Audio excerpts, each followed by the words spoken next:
नमस्कार, सुप्रभात। इस बल को अपनी बेहतरीन सेवाओं से अलग अलग क्षेत्रों में श्रेष्ठता के सर्वोच्च शिखर पर पहुंचाने हेतु अपना जीवन सीआरपीएफ के माध्यम से राष्ट्र सेवा हेतु समर्पित करने वाले केंद्रीय रिजर्व पुलिस बल के सेवानिवृत्त अधिकारियों का हार्दिक स्वागत है और अभिनंदन है।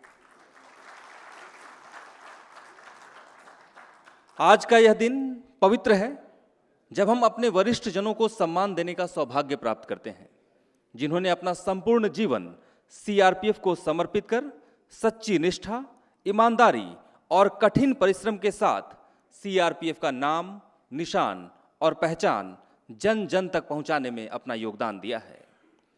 हम सभी बल में कुछ 30-35 वर्षों के लिए आते हैं। इस दौरान अपनी संपूर्ण ऊर्जा को सीआरपीएफ सदा जय, भारत माता की जय के संकल्प को सिद्ध करने में व्यतीत करते हैं।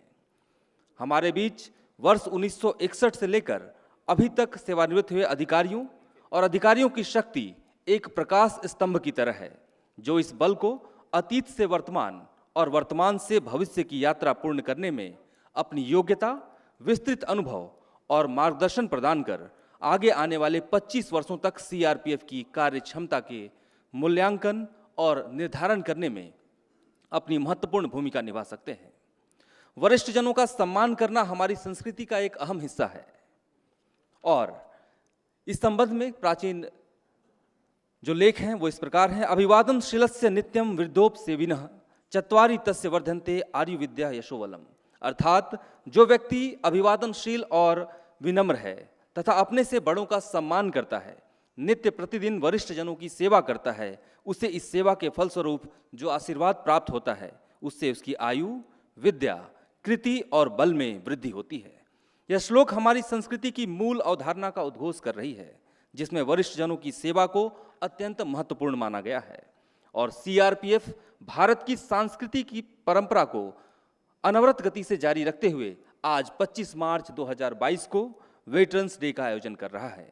इस अवसर पर मैं राकेश रमन, सहायक कमांडेंट सीआरपीएफ अकादमी, आप सभी वरिष्ठ सेवानिवृत्त अधिकारियों, उपस्थित सभी बल के सेवानिवृत्त कार्मिकों, सेवारत कार्मिकों, प्रेस और मीडिया से आए हमारे साथियों एवं सभी अतिथियों का हार्दिक स्वागत और अभिनंदन करता हूं।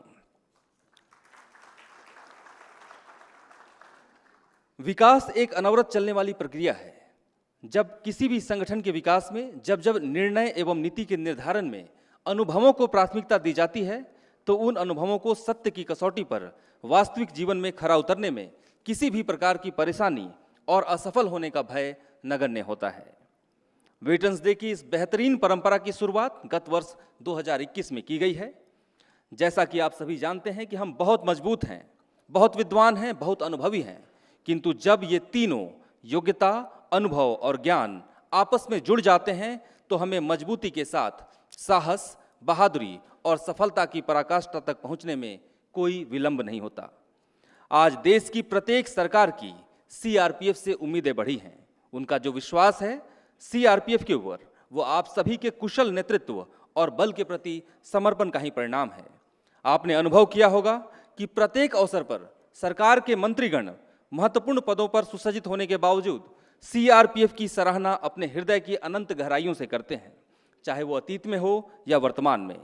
उन सभी ने सीआरपीएफ के महत्व को समझते हुए इस बल के प्रति आभार और विश्वास का भाव जगाया है, जिसका पूरा श्रेय आप सभी को जाता है।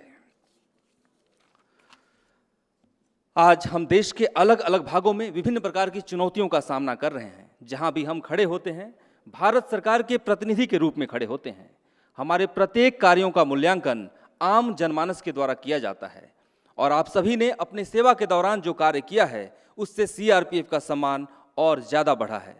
उस सोच, समर्पण और संकल्पना को अनवरत गति से जारी रखने के लिए आप सभी के प्रति आभार व्यक्त करने के लिए वेटरन्स डे मनाने की परिकल्पना को वास्तविक रूप में आरंभ किया गया है। अब से कुछ ही क्षणों में हमारे बीच श्री कुलदीप सिंह, महानिदेशक केंद्रीय रिजर्व पुलिस बल का आगमन होगा। इससे पूर्व मुझे पूरा भरोसा है कि आप सभी ने कैप और इंसानिया प्राप्त कर लिया होगा।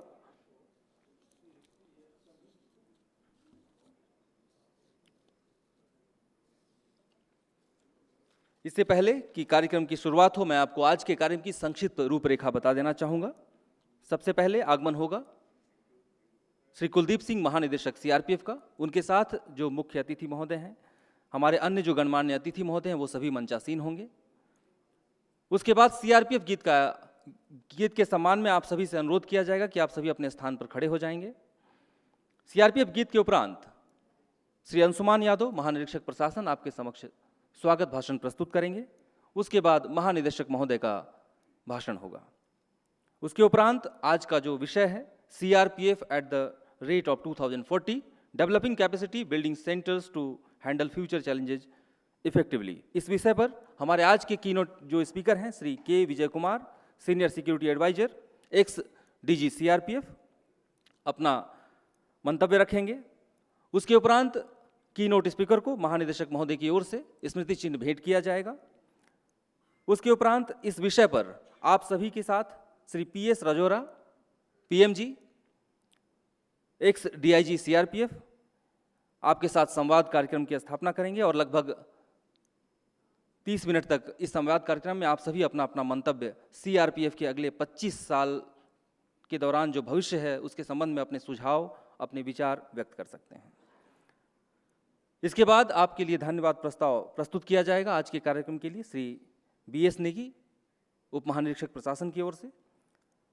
उसके उपरांत आप सभी से राष्ट्रगान के सम्मान में खड़े होने का अनुरोध किया जाएगा और राष्ट्रगान के बाद आप सभी से समूह फोटोग्राफी हेतु निर्धारित स्थान की ओर प्रस्थान करने का अनुरोध होगा और समूह फोटोग्राफी के बाद आप सभी दोपहर के भोजन में शामिल होंगे। तो ये थी आज के कार्यक्रम की संक्षिप्त रूपरेखा। अब से कुछ ही क्षणों में हम आज के इस कार्यक्रम की शुरुआत करेंगे।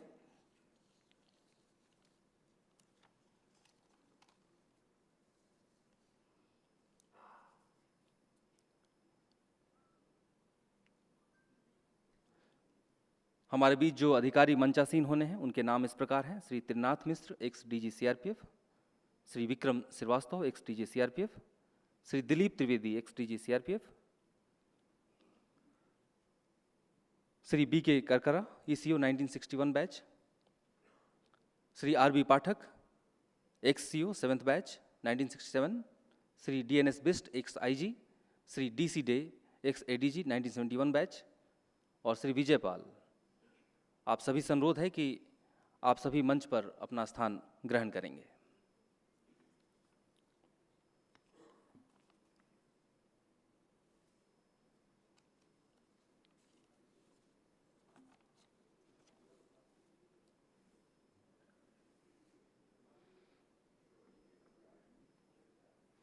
आप सभी लोग कृपया मंच की पर अपना स्थान ग्रहण कर लें। मैं एक बार पुनः नामों की घोषणा करता हूं।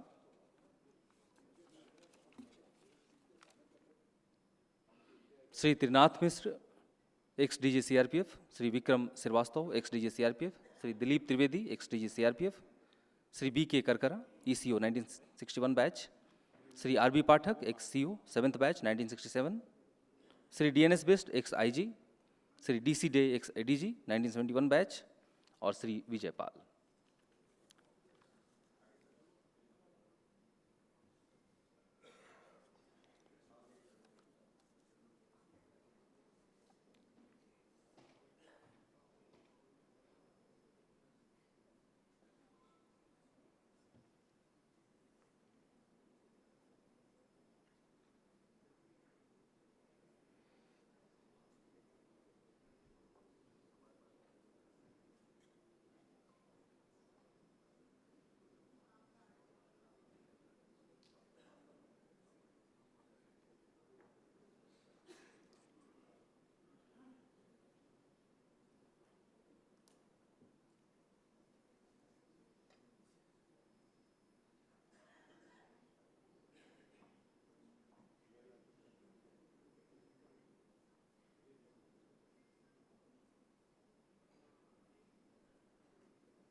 सीआरपीएफ में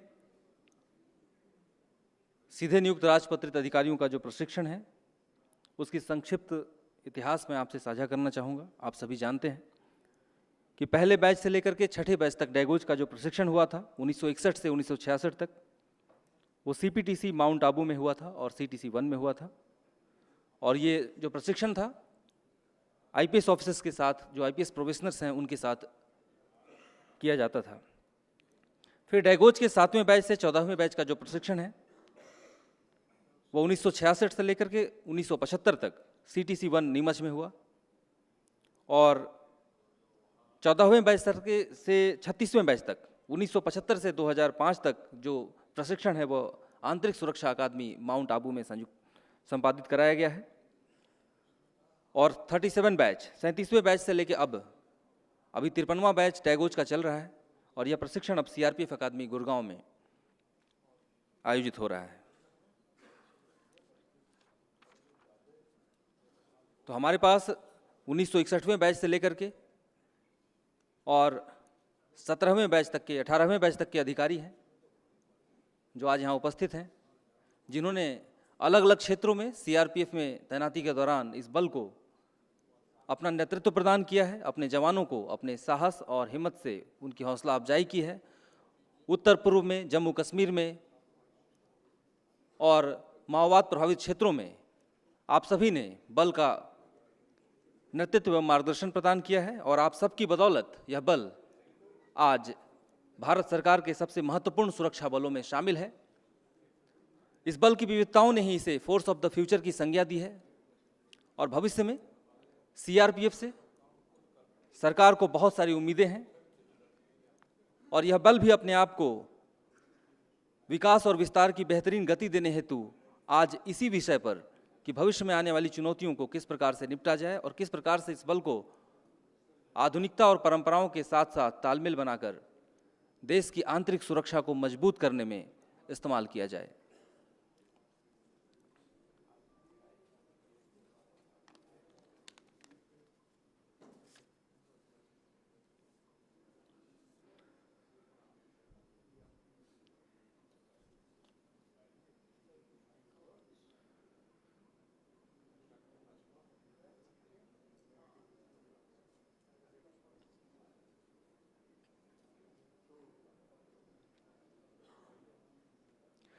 कहते हैं कि वृक्ष तभी विशाल और मजबूत होता है जब उसकी जड़ें हमेशा जमीन से जुड़ी होती हैं और आप सभी बल के मजबूत जड़ के समान हैं, जिससे सीआरपीएफ रूपी वृक्ष की ख्याति में उत्तरोत्तर वृद्धि हो रही है।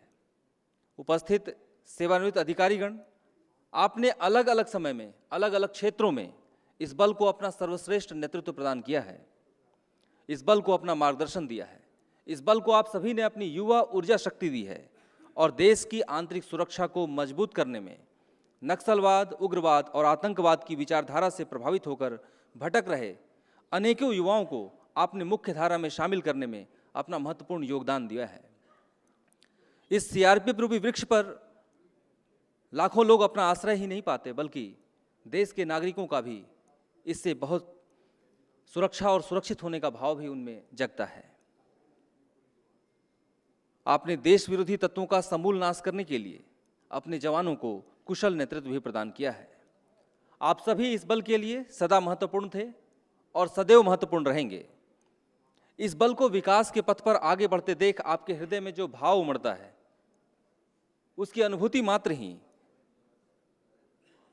आपको ऊर्जावान और शक्तिशाली होने का आभास दिलाती है। जब विशाल वृक्ष सीआरपीएफ न सिर्फ छाया दे रहा है, बल्कि देश के अनेक नागरिकों की प्रत्यक्ष और परोक्ष रूप से सहायता भी कर रहा है। पिछले 83 वर्षों से लगातार बिना रुके, बिना थके सम्मान के उस मुकाम को हासिल करना, जिसकी भूरी भूरी प्रशंसा प्रत्येक सरकार के प्रतिनिधि करते नहीं थकते।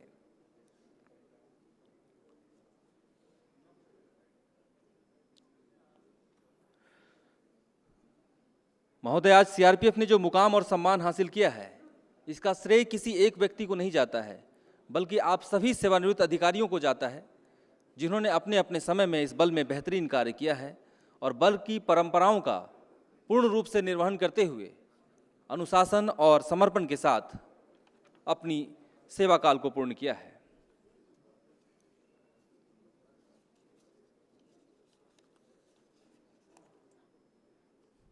हमारे बीच कुछ ही देर में आगमन होगा श्री कुलदीप सिंह महानिदेशक सीआरपीएफ का, और उनके आगमन के उपरांत हम सभी सीआरपीएफ गीत के सम्मान में अपने स्थान पर खड़े होंगे।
आपकी जानकारी के लिए एक और सूचना कि इस वेटरन डे की शुरुआत न सिर्फ दिल्ली में किया गया है, बल्कि देश में जितने भी सीआरपीएफ के समूह केंद्र हैं, आज इस समारोह का आयोजन, वेटरन्स डे का आयोजन सभी समूह केंद्रों में किया जा रहा है।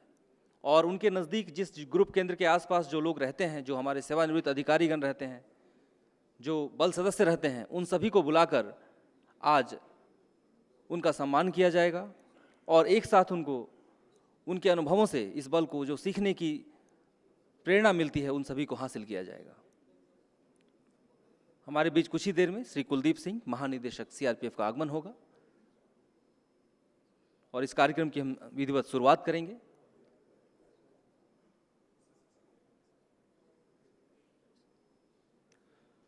और महानिदेशक महोदय के साथ श्री के विजय कुमार, वरिष्ठ सुरक्षा सलाहकार, जम्मू कश्मीर एवं नक्सल प्रभावित क्षेत्र, भारत सरकार, x DG CRPF Shri K Vijay Kumar sir भी आ रहे हैं। साथ ही साथ जो वरिष्ठ अधिकारीगण हैं बल के, श्री जुल्फिकार हसन, विशेष महानिदेशक परिचालन एवं श्री यूसी सारंगी, विशेष महानिदेशक मुख्यालय भी महोदय के साथ आएंगे।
हमारे बीच आगमन हो चुका है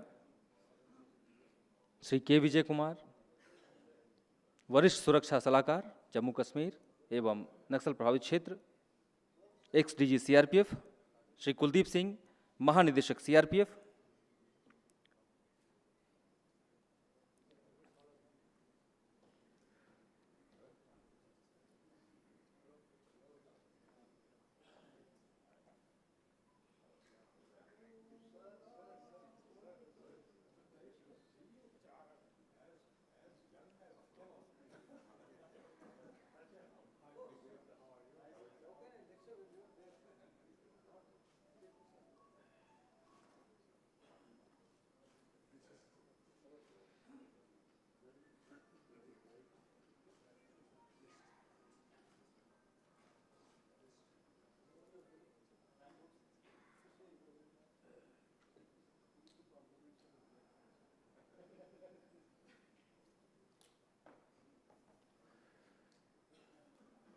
मंचासीन अधिकारियों से अपना स्थान ग्रहण करने का अनुरोध है।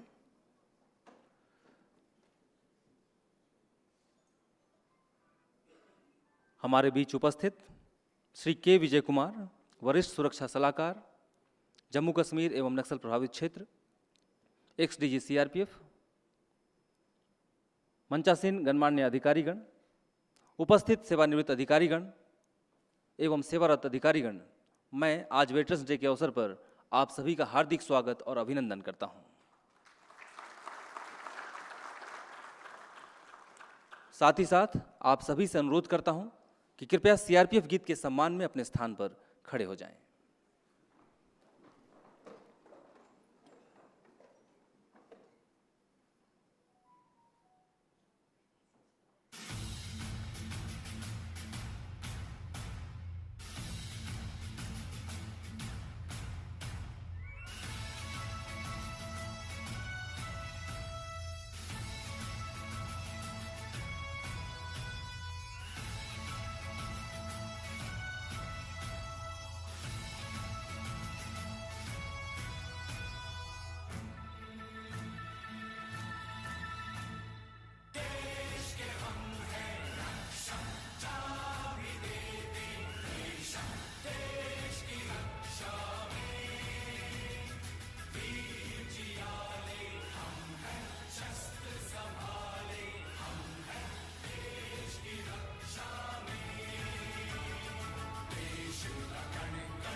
धन्यवाद। कृपया अपना स्थान ग्रहण करें।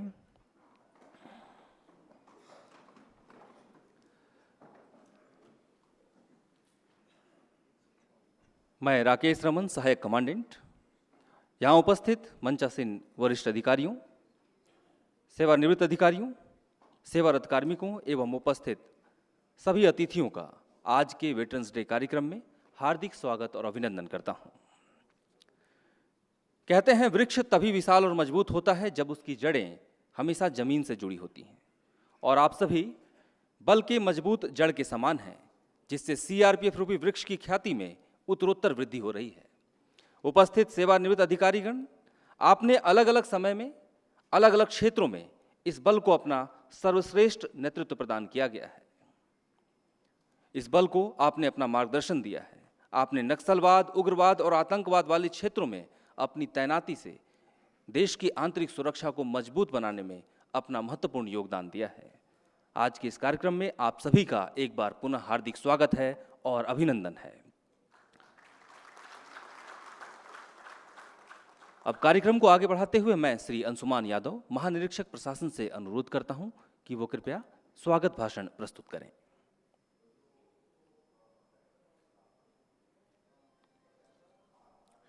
आदरणीय श्री के विजय कुमार, वरिष्ठ सुरक्षा सलाहकार, श्री कुलदीप सिंह, महानिदेशक सीआरपीएफ, श्री उमेश चंद शेडंगी एवं श्री जुल्फिकार हसन, स्पेशल डीजीज, अन्य वरिष्ठ अधिकारीगण, इस समारोह की गरिमा व शोभा बढ़ाने के लिए मंच पर आसीन सीआरपीएफ के वेटरन्स, जो हमारे आज के समारोह के सम्मानित अतिथि हैं, तथा आप सभी का मैं हृदय से स्वागत करता हूँ। गत वर्ष 2021 में पहली बार सीआरपीएफ में हमारे पूर्व योद्धाओं के अतुलनीय व अविस्मरणीय योगदान के लिए उनके सम्मान में वेटरन्स डे मनाए जाने की परंपरा का शुभारंभ किया गया था, और यह प्रसन्नता का विषय है कि आज हम दूसरी बार वेटरन्स डे को मनाने और इस परंपरा को आगे बढ़ाने के लिए शौर्य संस्थान में इकट्ठा हुए हैं।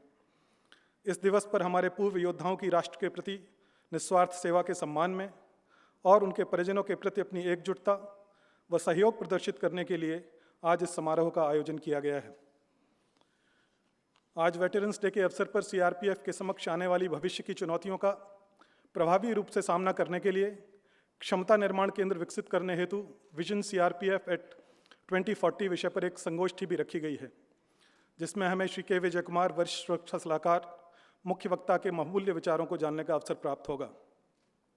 इसी संगोष्ठी के दौरान श्री PS राजौरा, उप महानिरीक्षक के संयोजन में इस विषय पर चर्चा परिचर्चा भी होगी, और अंत में परस्पर वार्तालाप का भी एक सत्र होगा, जिसमें आज हमारे सम्मानित वेटरन्स द्वारा इस अभियान को और प्रभावी बनाने हेतु सुझाव संकलित किए जाएंगे।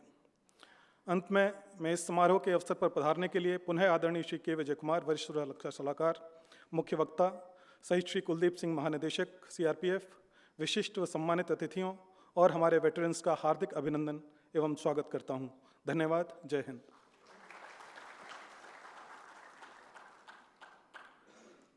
धन्यवाद महोदय। आज के इस दिवस का आयोजन न सिर्फ दिल्ली में हो रहा है, बल्कि देश के अलग अलग भागों में सीआरपीएफ के उपस्थित सभी समूह केंद्रों में इस कार्यक्रम का आयोजन किया जा रहा है। इस अवसर पर मैं श्री कुलदीप सिंह, महानिदेशक सीआरपीएफ से अनुरोध करता हूं कि वो अपना विचार व्यक्त करें। श्री कुलदीप सिंह, महानिदेशक सीआरपीएफ।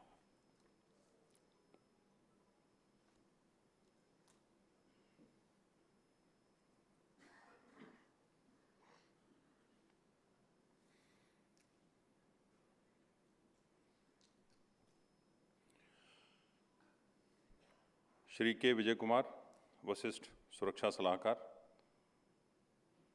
पूर्व महानिदेशकगण, इस बल के वरिष्ठ अधिकारीगण व इस सभागार में उपस्थित सीआरपीएफ परिवार के समस्त वेटरन्स, प्रेस, मीडिया से पधारे बंधुओं, वेटरन्स डे के पावन अवसर पर मैं आप सभी का हार्दिक स्वागत व अभिनंदन करता हूँ। सीआरपीएफ द्वारा गत वर्ष 2021 से प्रत्येक वर्ष सीआरपीएफ के पूर्व योद्धाओं को राष्ट्र के प्रति निस्वार्थ सेवा और बलिदान के सम्मान में वेटरन्स डे मनाया जाना शुरू किया गया है, जैसा कि आप सभी जानते हैं। हमारे पूर्व योद्धाओं के कल्याण को देखना, उनकी स्मृतियों को संजोए रखना हमारे दैनिक दायित्व का अभिन्न हिस्सा है। हम सभी के लिए सौभाग्य की बात है कि सीआरपीएफ परिवार के हमारे वेटरन्स द्वारा सेवा के दौरान दिए गए अपने अमूल्य योगदान व अविस्मरणीय अनुभवों को जीवंत करने व उनको अनुभूति प्राप्त करने का सुअवसर हमें प्राप्त हुआ है। सीआरपीएफ ने देश में हर तरफ काफ़ी काम किया है, जिसमें आज़ादी से पूर्व राज्यों के विलय से लेकर पूर्वोत्तर राज्यों में अशांति, जम्मू कश्मीर में आतंकवाद, छत्तीसगढ़ में नक्सलवाद इत्यादि की समस्या से निपटने में इस बल की महत्वपूर्ण और काफ़ी अहम भूमिका रही है, जिससे हम सभी भली भांति परिचित हैं। आज यह बल सबसे पुराने और विशाल अर्धसैनिक बल के रूप में पूरे देश में जाना पहचाना जाता है। सीआरपीएफ देश की अपेक्षाओं पर खरा उतरते हुए बिना रुके, बिना थके और हर परिस्थिति और हर दशा में अपनी ड्यूटी को पूर्ण प्रतिबद्धता व समर्पण के साथ पूरी करता आया है। वर्तमान में बहुविध आंतरिक सुरक्षा के आयाम बहुत जल्दी बदलते रहते हैं। दुश्मन का सामने से मुकाबला करने के स्थान पर अब छद्म और परोक्ष रूप से लड़ाई लड़ी जाती है। इसमें आधुनिकतम तकनीक, अत्याधुनिक हथियारों व उपकरणों का उपयोग किया जा रहा है और इस बल के समक्ष नित नई चुनौतियां आती रहती हैं। परंपरागत लड़ाई के स्थान पर कहीं दूर से कंट्रोल ड्रोन के माध्यम से हथियारों को ड्रॉप करके कैंपों पर हमला किया जाता है और इस तरह की अन्य तकनीकों का इस्तेमाल करके भी नुकसान पहुंचाने की कोशिश की जाती है। हम भी उसी अनुरूप कठोर प्रशिक्षण के साथ साथ नवीनतम तकनीक में पारंगत बनते रहते हैं और समय की मांग के साथ आगे बढ़ते रहते हैं। हम सभी जानते हैं कि किसी भी संगठन में उसके पूर्व योद्धाओं के कल्याण को ध्यान में रखकर किए जाने वाले कार्य बहुत ही महत्वपूर्ण स्थान रखते हैं तथा इससे संगठन की कार्यक्षमता व कार्यदक्षता में भी वृद्धि होती है।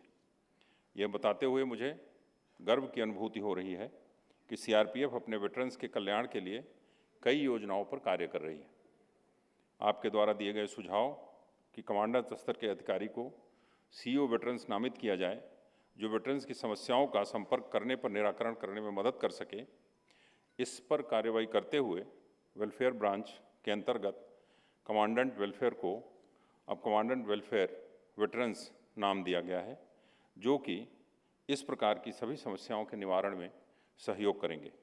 इसके अतिरिक्त कई वेटरन्स द्वारा दिए गए कुछ सुझाव जो मेरे संज्ञान में लाए गए हैं, उनके संबंध में कुछ निर्णय लिए गए हैं, जो कुछ इस प्रकार हैं। बल के शहीद के एनओके के लिए सभी ग्रुप केंद्र में नोडल अधिकारी नियुक्त किए गए हैं, जो उनकी समस्याओं के हल के लिए हमेशा उत्तरदायी रहते हैं। उसी प्रकार वेटरन्स के लिए भी यह निर्देश जारी किया जा रहा है कि वेटरन्स को भी ग्रुप केंद्र से उसी प्रकार की सुविधाएं उपलब्ध कराई जाएं। इसके अतिरिक्त महानिदेशालय स्तर पर समस्याओं के निवारण हेतु एक डेडिकेटेड हेल्पलाइन भी प्रारंभ की गई है, जिसका नंबर 24369541 है। वेटरन्स के पुलिस या प्रशासन संबंधी मामले में मदद हेतु भी सभी ग्रुप केंद्र एवं सेक्टर को निर्देश दिए जा रहे हैं। सभी फॉर्मेशंस के अस्पतालों को निर्देशित किया गया है कि सभी वेटरन्स एवं उनके आश्रितों को निःशुल्क चिकित्सा परामर्श व प्राथमिक सहायता उपलब्ध कराई जाए। वेटरन्स को सभी अधिकारी मेस और हॉलिडे होम्स में सेवारत कार्मिकों की भांति ही सुविधाएं दी जाएं। इस संबंध में भी निर्देश जारी किए जा रहे हैं।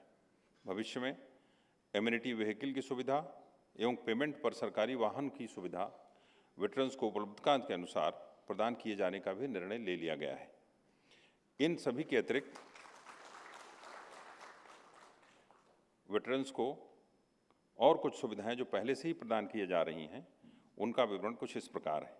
सेवानिवृत्त कार्मिकों को स्वयं एवं पत्नी के इलाज हेतु जीवन में एक बार कोई भी दुर्लभ बीमारी जैसे cancer, tumour, renal disease, kidney transplantation, heart disease, liver transplantation में विशेष राहत कोष से 1 लाख तक की सहायता देने का प्रावधान है। सभी पेंशनधारियों की समस्याओं का त्वरित समाधान करने के लिए जीसी में शिकायत निवारण प्रकोष्ठ बनाया गया है, जिसका मोबाइल ऐप जीएमएस के माध्यम से उपयोग किया जा सकता है। जीएमएस का लिंक सीआरपीएफ की आधिकारिक वेबसाइट पर उपलब्ध है। पेंशन संबंधी किसी भी प्रकार की समस्या का निराकरण करने के लिए सभी ग्रुप केंद्रों में वर्ष में 2 बार पेंशन अदालतें भी लगाई जा रही हैं। सेवानिवृत्ति के सभी मामले समयानुसार भविष्य पोर्टल के माध्यम से तैयार किए जा रहे हैं। इसके अतिरिक्त गृह मंत्रालय भारत सरकार के मार्गदर्शन में केंद्रीय मदिरा प्रबंधन प्रणाली को इस बल में कार्यान्वित किया जा रहा है, जिससे सेवारत कार्मिकों के साथ साथ सेवानिवृत्त कार्मिकों को भी मदिरा जारी करने हेतु सम्मिलित किया गया है। यह मामला अभी प्रक्रियाधीन है, जिससे कि जुलाई अगस्त 2022 तक पूरा कर लिया जाएगा। साथियों, मुझे इस बात की खुशी है कि आज वेटरन्स डे के अवसर पर सीआरपीएफ के समक्ष आने वाली भविष्य की चुनौतियों का प्रभावी व कारगर ढंग से सामना करने के लिए क्षमता निर्माण केंद्र विकसित करने हेतु विजन सीआरपीएफ 2040 विषय पर संगोष्ठी पर श्री के विजय कुमार, वरिष्ठ सुरक्षा सलाहकार व अन्य वक्ताओं के बहुमूल्य विचारों व अनुभवों से हम लाभान्वित होंगे। इस तहत एक बार पुनः मैं श्री के विजय कुमार, वरिष्ठ सुरक्षा सलाहकार, सभी सम्मानित अतिथिगण सहित इस सभागार में उपस्थित सभी वेटरन्स को यहाँ पधारने और इस समारोह की गरिमा व शोभा बढ़ाने के लिए सीआरपीएफ के सभी सदस्यों की ओर से स्वागत व अभिनंदन करता हूँ और आशा करता हूँ कि आप सभी की प्रेरणा व मार्गदर्शन हमें भविष्य में भी मिलती रहेगी। मैं यह भी निवेदन करना चाहूँगा कि आगामी वर्ष के लिए वेटरन्स डे को और अधिक सफल बनाने के लिए कृपया आप अपने बहुमूल्य सुझावों को हमसे साझा करते हुए हमें अनुग्रहित करें, ताकि तदनुसार आवश्यक सुधार किए जा सकें। धन्यवाद। जय हिंद, जय सीआरपीएफ।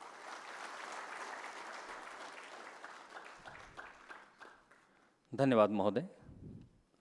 और अब हमारे बीच CRPF at the rate of 2014 developing capacity building centres to handle future challenges effectively, इस विषय पर बतौर कीनोट स्पीकर उपस्थित हैं Shri K Vijay Kumar. He is of 1975 batch IPS officer. He served as SP in 4 districts of Tamil Nadu. He was part of a special protection group, raised a special security group of protection of Chief Minister Tamil Nadu.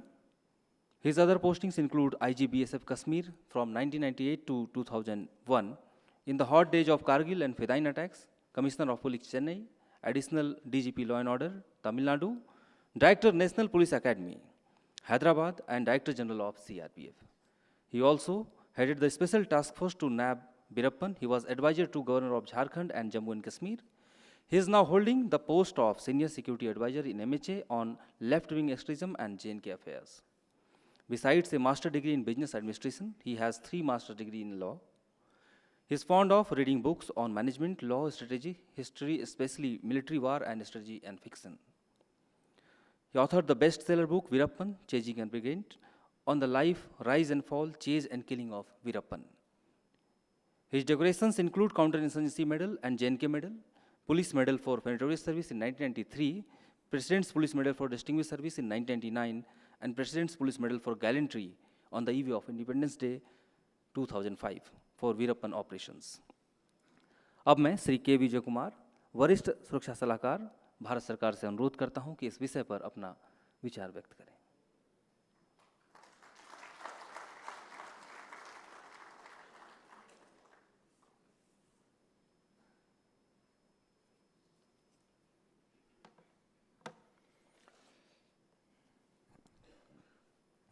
When my CV was being read, it was an absolute tribute to all the teammates who had carried me on their shoulders ever since I stepped on September 10th, 1975, into a service the like of which I won't find again. If I were to born, I will again join the police. Maybe I will join the CRP. Maybe I will join the BSF, because that also owns me. I was part of any force wherever I went. So I am very pleased to be here, delighted to be here. But there are butterflies when I see the real veterans here. But I think of my team, out of which many of you are still there. It is as if I never left you. I'm still alongside, happily. It's indeed an honor to be here. I thank the DGP, Kuldeep Singh, Special DG, Zulfikar, for this honor. And very happy to be sitting alongside veterans like Mr. Tirnath Mishra, Mr. Bisht, Mr. Patak, Vijay, Inspector Veteran, and D.R. Karthikeyan across, my batchmate Malu sitting across, Patak sitting across, Sarangi, and Kakriya, and Vikram Srivastava.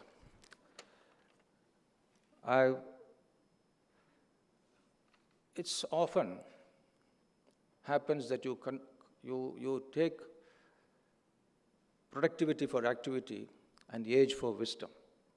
I don't know, in my case, I even fall short in both.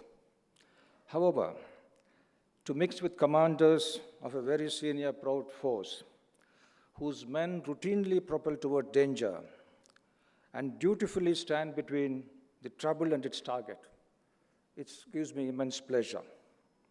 We are talking of capacity building for 2040, so that we are not in the category of what Winston Churchill called generals fighting the last war. The challenges and capacity are two sides of the same coin. The good news is, this speech is not a long one. The not so good news is, you'll have to listen carefully because I'm not going to say anything out of imagination. It may look like a scientific fiction, but these are all things which happen. I'm sorry, I will not be able to speak. Not that my English is very fluent, but my Hindi is appalling, terrible. So मुझे माफ़ कीजिएगा, मैं हिंदी में बोल नहीं पाऊँगा. लेकिन इसका पूरा 2 लाइन में अगर हम कहने का कोशिश करूँगा तो इतने ही मैं कहूँगा कि ये टाइप का फोर्स बहुत very rare and very unique and flexible force, and you have got a protean flexibility. CRP has got the ability to adapt, and it will adapt for 2040, 2080 also. It may change certain complexions and colors and nuances, but the force will last. That's all. ये मैं हिंदी में आधा अंग्रेजी में बोल दिया, ये मैं अभी बाकी अंग्रेजी में कोशिश करूँगा. So anything said here is not to be read as not much is happening now, but what should happen and will happen tomorrow. If I mention any anecdote, historical or otherwise, please bear with me. I have not lectured for long, so the backlog may have to be cleared a bit. I was told the endurance of this audience is immense, but somebody said don't go beyond 15 to 20 minutes. So shall I take about 15 minutes? You'll be able to suffer it. All right. CRP is in the business of disorder management, disorder removal, and keeping peace. We are system preservers and, in a sense, preserving the status quo. But the challenge is the shelf life of status quo is rapidly reducing than ever before. What was happening today, tomorrow it may not be there. Because technology leaps are swifter and consequent disruptions are deeper. Corporations, individuals, organizations feel its impact. Some are even wiped out. So we've got to be agile and alert. CRP is a massive organization with a primary arm of the nation's internal security. There should be no question of it being found wanting in a world witnessing a huge churn. That is the relevance of today's presence here of the veterans. Inhabiting multiple theaters, CRP is a force of forces. The RAF, the Cobras, the VIP unit, the women battalion, the general duty battalion, and the works. CRP's customer spectrum is quite something. The violent and the vicious like the insurgents, the terrorists, the militants, the moderate and the modest like the mobs and crowds, and the peaceful ones like the general public and voters. The state police loves us, I include myself in the CRP, because of your versatility and your flexibility. Is this a boon or a bane? Technological, tactical, and technical developments in the defense forces And also the state forces will have to engross you. You'll have to be watching both the sides because you are an intermediary force. In other countries, it is called the third force. You are something like the army and you are something like this police force, and you are the most convenient for deployment. Our customers have access to the global resources, so we need to be very savvy. I will first talk on technology. It's not always the big technology. I'm very fond of a military general called Genghis Khan. You must have heard of him. He introduced what is called the stirrup. Stirrup is made of leather on which you put your foot and sit on the horse. Today it looks like a simple thing. But do you know, it was the most important, significant, and radical change in warfare because it gave a mounted platform for a man to move at 5 or 6 times of his normal speed. That change, wars change civilizations and trade and interactions. I will talk, not only that, Genghis Khan had meals ready to eat. He had, on an average, every couple had 5, 6 horses. So as he was on the move, they will butcher one horse and share it for the troops. He had many other tactical and technological and technical improvements, and he would not let a section come back. Either they should come back fully alive or they go fully dead. That was a motivation for the troops to fight together. I am not advocating anything of Genghis Khan's philosophy or policy, but I am just saying that technology is not always very big. At the end of this talk, I will also mention one technology, if I'm able to have time, simple things which change the way we fight. Remember the marathon race? The messenger ran over 40 kilometers from Marathon to Athens and announced, "We have defeated the Persians," and he fell dead there because he was exhausted. Today, without sweating a bead, over WhatsApp, he would have sent a thumbs-up emoji with a sad Persian face. Today, information moves at electronic speeds. It can be culled, created, curated, twisted. In bad hands, it can create havoc. They say in a study in US, the number of suicides of young girls, adolescent girls, increased because of Facebook and things like that. The street gangs started fighting more with each other because one-upmanship over the digital media. So how does it impact CRP? Because if a viral message spirals into violence, they will dial you up. So it has an impact on the CRP. Years ago, remoteness gave the field commanders a kind of relative autonomy. Today, in each theater, your actions are under intense scrutiny like never before. The digital umbilical cord links you all over. For the commanders, it is a huge burden to ensure 1,000 men under him act like one. Now there are more than 800 million cell phones in our nation. We are next only to China. A citizen armed with a cell phone is virtually a mini BBC or CNN reporter. If one of us act rashly or irresponsibly, it would be you who will be in the YouTube. The leadership will be in the YouTube. A citizen can have access to this kind of power, which is invisible but enormous. The battalion's image, painfully built over CAP of long time, Civic Action Program and public good behavior, will go away, washed down in no time. Long time back, a rumor spread that Obama, the president, had been attacked. Within seconds, within 2-3 seconds, the New York Stock Exchange fell by 140 points. $140 billion were wiped out. That is the power of communication today. Then there are mobile phones within the battalion.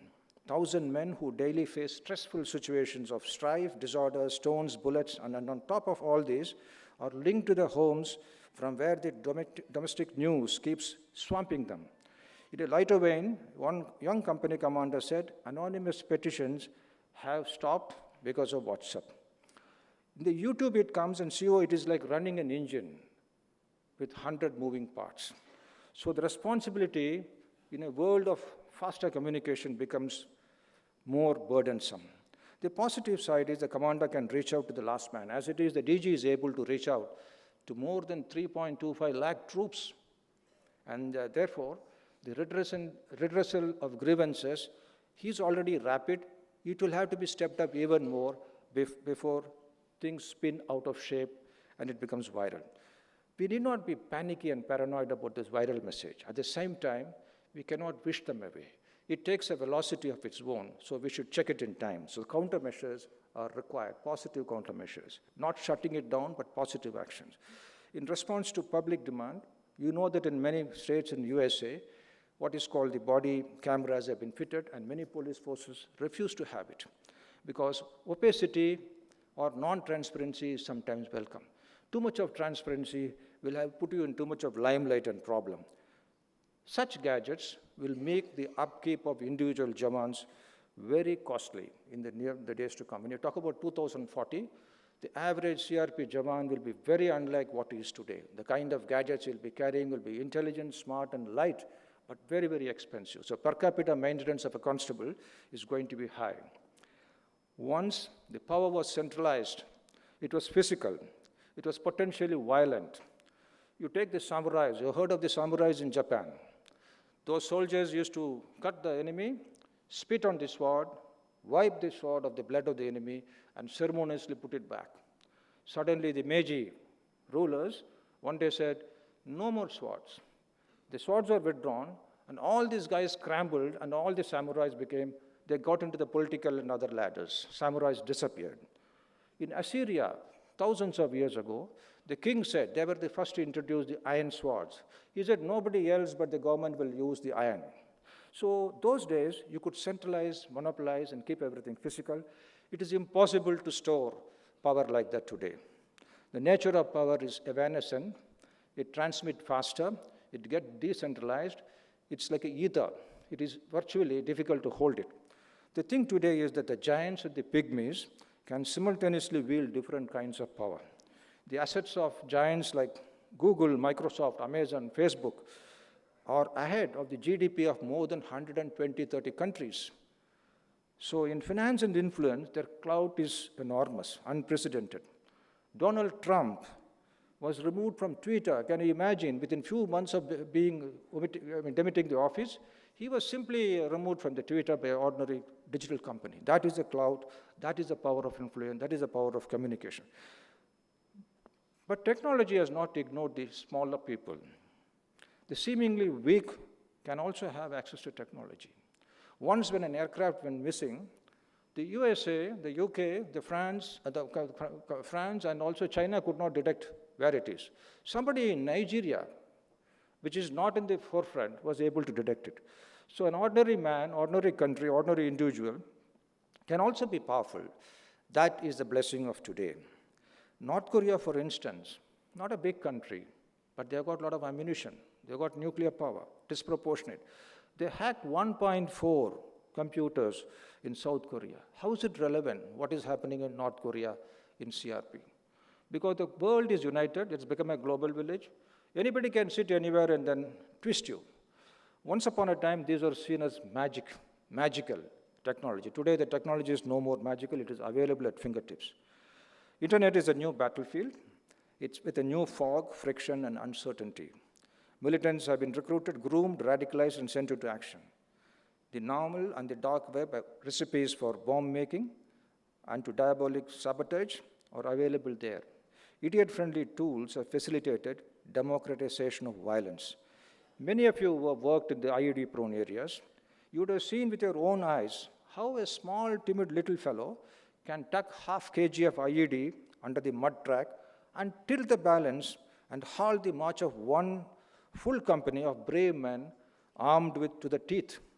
In the same way, a small man in the digital world can cause huge havoc. A terrorist group or a Maoist group may, through in-house and hired expertise, attack the CRP information systems. They can change your system of command. Instead of sending you into a particular village in Sukma, they will change your command to go to some other village where they're sitting in ambush, unless you have brilliant countermeasures. Therefore, whatever we are talking is not out of the air. These have got immediate relevance to what we are going to do in the years to come. Late Steve Jobs, the founder of Apple, he found his iPhone 4 hacked. He did not raise a shindy or noise. He quietly called the hacker, he was an adolescent boy, young boy, gave him a beautiful car and tried to keep him on his side. It is better to keep the enemy inside the tent, and the quotation is something different, I won't quote it here, rather than keeping him outside. So we are not suggesting you recruit hackers, but anyway, you're recruiting surrendered militants, so surrendered hackers also is not a problem. You should try to co-opt and have a fantastic anti-hacking system. You need not wait to see whether IB has got or RNW has got, whether SSB has got. You can be the leaders because you are the ancient, you're the senior most force. You can show them the way. I really do not know how much has happened within the CRP, so I'm only guessing and suggesting that in the years to come, we should really, really step it up and spike it. Partnership with civilians, I'm going to mention it a little later, is very, very vital. Unlike before, we need to partner with them more. I will talk of another important aspect, the women. As you look here, I find the ratio of women is tiny. In my batch in 1975, we have only one lady. She really suffered 74 of us. We are actually totally 75 Malu, we are about 75 of us. And she really had the guts to meet the kind of the difficult thing. It was considered a muscular, macho, IPS, except Kiran Bedi was already there, many others were there. But then, now things are changing. You've heard of Mao Zedong. He's a man known for colorful phrases.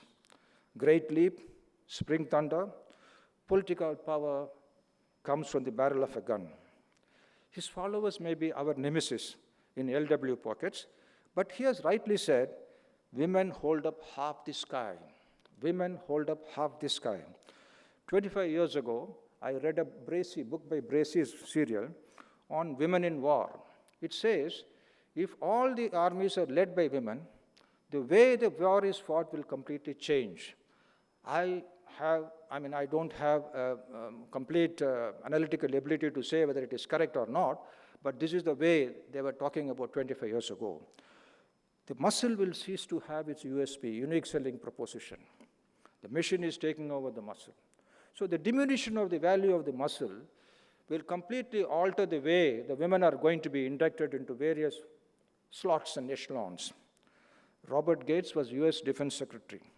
He asked the US Air Force fighter pilots to get into the control room and operate the joysticks of the UAV, unmanned aircrafts. They lost their joy. They were very, very smileless. But he forced them to do it because he said this is a thing of future. Inside that room, the men and women were equal. Even otherwise, the women were not taken as fighter pilots, citing some physical reasons. And even US submarines, only in 2010, they were allowed to get into the submarines. This wall will break, and there would be a great leap for them. Missions are already gender agnostic. This will increase. They will be found in the cockpits of fighter planes. They will be all over. Although Valentina Tereshkova, in 1963, the Russian astronaut, went around the Earth 45 times. There are exceptions. I'm talking about the generic changes which will happen. Now CRP has got a large segment of women battalions. This may increase to 20 to 30% in the next 5 to 10 years, and maybe to 50% a little later. That will not be a surprise.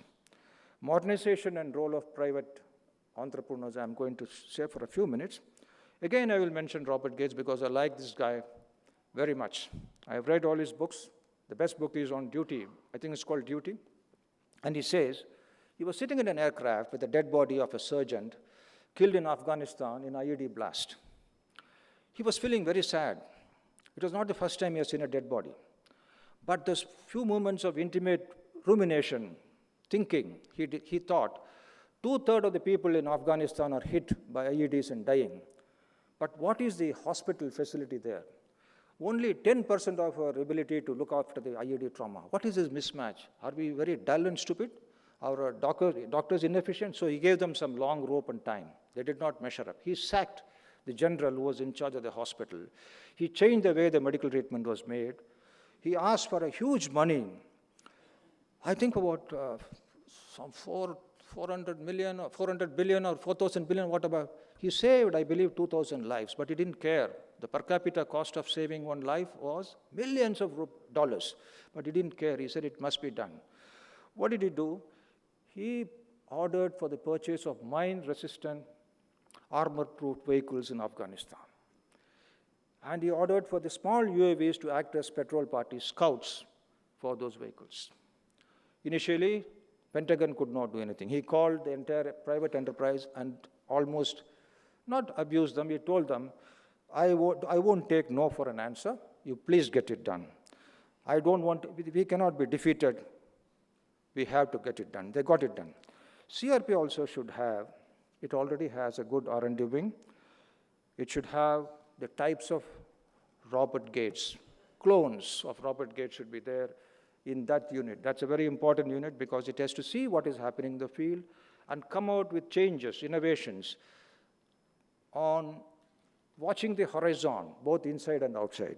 What happens to the American police of relevance to you? What happens to GSG-9 in Germany is of relevance to you? What the SAS does in UK is of relevance to you because you are a force of forces. The tidbits you take from there will be helpful for your Cobras or for the RAF or for the General Duty Battalion. Anything you learn from anybody, there is a place for it to be fitted. The SFs are associated with the private world in a very conservative and limited way. So by 2040, you will find a massive contribution. There will be a blurring of private security and public security. There will be hardly any difference. Your facilities will be shared by the private security. Don't be surprised if they're going to give you money to the government and say, this is unoccupied time and land, why can't we use it? The security systems which they are going to give you are going to be super sensitive than the security systems you're having today. So there is no way you can say this is private and that is public. For the sake of national security, we have to ally. We have to work together. And already the accreditation, because of this osmosis, strategic and tactical, the standards of private security will be going up in India. Today we are not on international standards. This is what the Indian Police Foundation is also suggesting. Accreditation, that means fix the benchmark. We need to be of a different standard. USA has done better. UK, Europe, most countries have done better. Russia is on a different plane altogether. Now I'll talk about a scene from the future. Many of you, the veterans are here.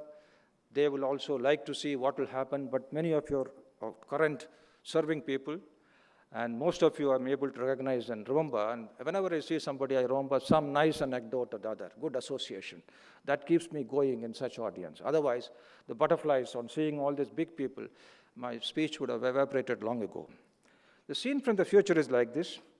Technology would have been embedded in the platoon, in the section, and among the buddy pairs.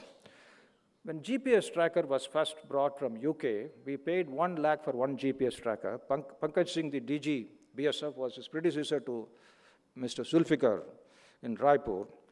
And even we said, no problem, we have to see where our men are.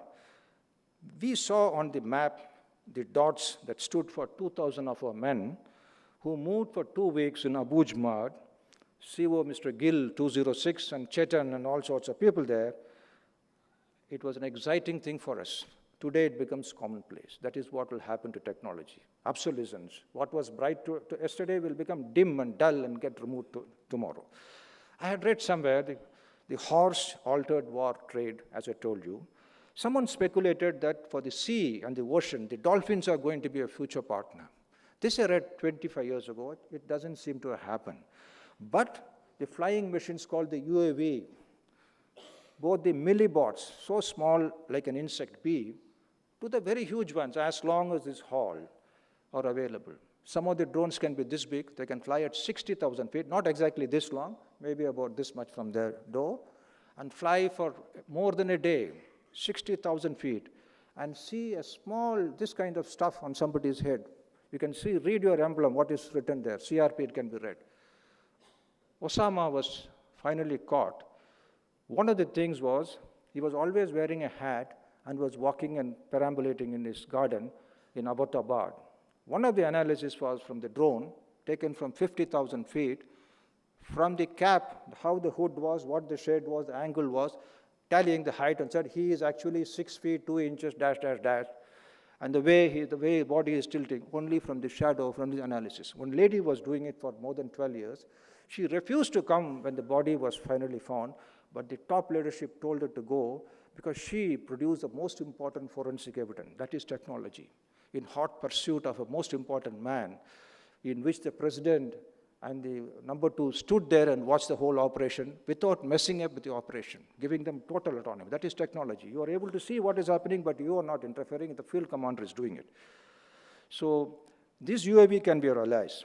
In Afghanistan, I told you UAVs are used for patrolling, but in same Afghanistan, Few years ago, late 1980s, Mi-24, you got Mi-17 you have seen. Mi-24 is a bomber flight, Russian-made. They used to come like an armada, thundering in the skies. Even the sleeping mujahids would wake up, retreat into the mountain redoubts. Rest of them will keep the Stinger missiles and fire at them. The number of Russian helicopters downed in Afghanistan in 1989 is unimaginable, which means anything big is not great technology. Noise and tactics are enemies, except when you are using noise itself as a diversionary tool. Therefore, the military historian gives one instance. He says the first time the binocular was used by a commander, he simply jumped with joy because he was seeing the opposite hill as if it is next door. Now today, better things are available on your palms. Go beyond the hill perspective, or what is behind. I can't see what is just below this podium. This perspective will be given by a small drone, which will give me a projection and give me a picture. I'll be able to see 360. This is all happening, and it's going to happen in more. I see a big future for drones, and our modern drone acharyas will bloom. In the near future, the UAVs will act as scout. Instead of a couple of scouts in a section, you will have a section of UAV scouts to guide you. Imagine a QAT is entering a room in Kashmir or Northeast. The fatal tunnel, the corridors below the windows, there are some dangerous places, ventilators or fatal tunnels. If you have the drones assisting you and the helmet, you have got the vision, virtual reality, you get a 360 like some of the animals have eye. One eye will move this side, other eye will move this side. 360. Then your whole position changes. Today, you are dependent on telepathy, training, your reflexes. Tomorrow, you don't have to do that. You will have a bee-sized insects flying around and giving you input from all over. Now the question is, for crunching the input, human brain is not, if it's not mature enough, there is artificial intelligence which digests the information, 1,000 bits, and gives you, do this, do this, do this, and guide you. As if you are led by the finger and taken along. This is not fiction. These are all even now available, but they're prohibitively expensive. What is going to happen is democratization of technology, which means mass production of technology. Technology will keep on evolving. If a cell phone was to be sold at the original cost, an iPhone will cost you billions of dollars. Because millions of us are purchasing it, the cost is coming down. It is available from 40,000 rupees to 80,000, 90,000. I'm just giving an example. Same thing will happen in technology. A spectrum of new arsenal guns may come in. Situational awareness, which means what is happening below, above, on the side, will touch new heights. A smart helmet is already there. Kevlar for bodyguard protection. It will thicken on impact. This has already been tried, it's happening, but it's not come to us.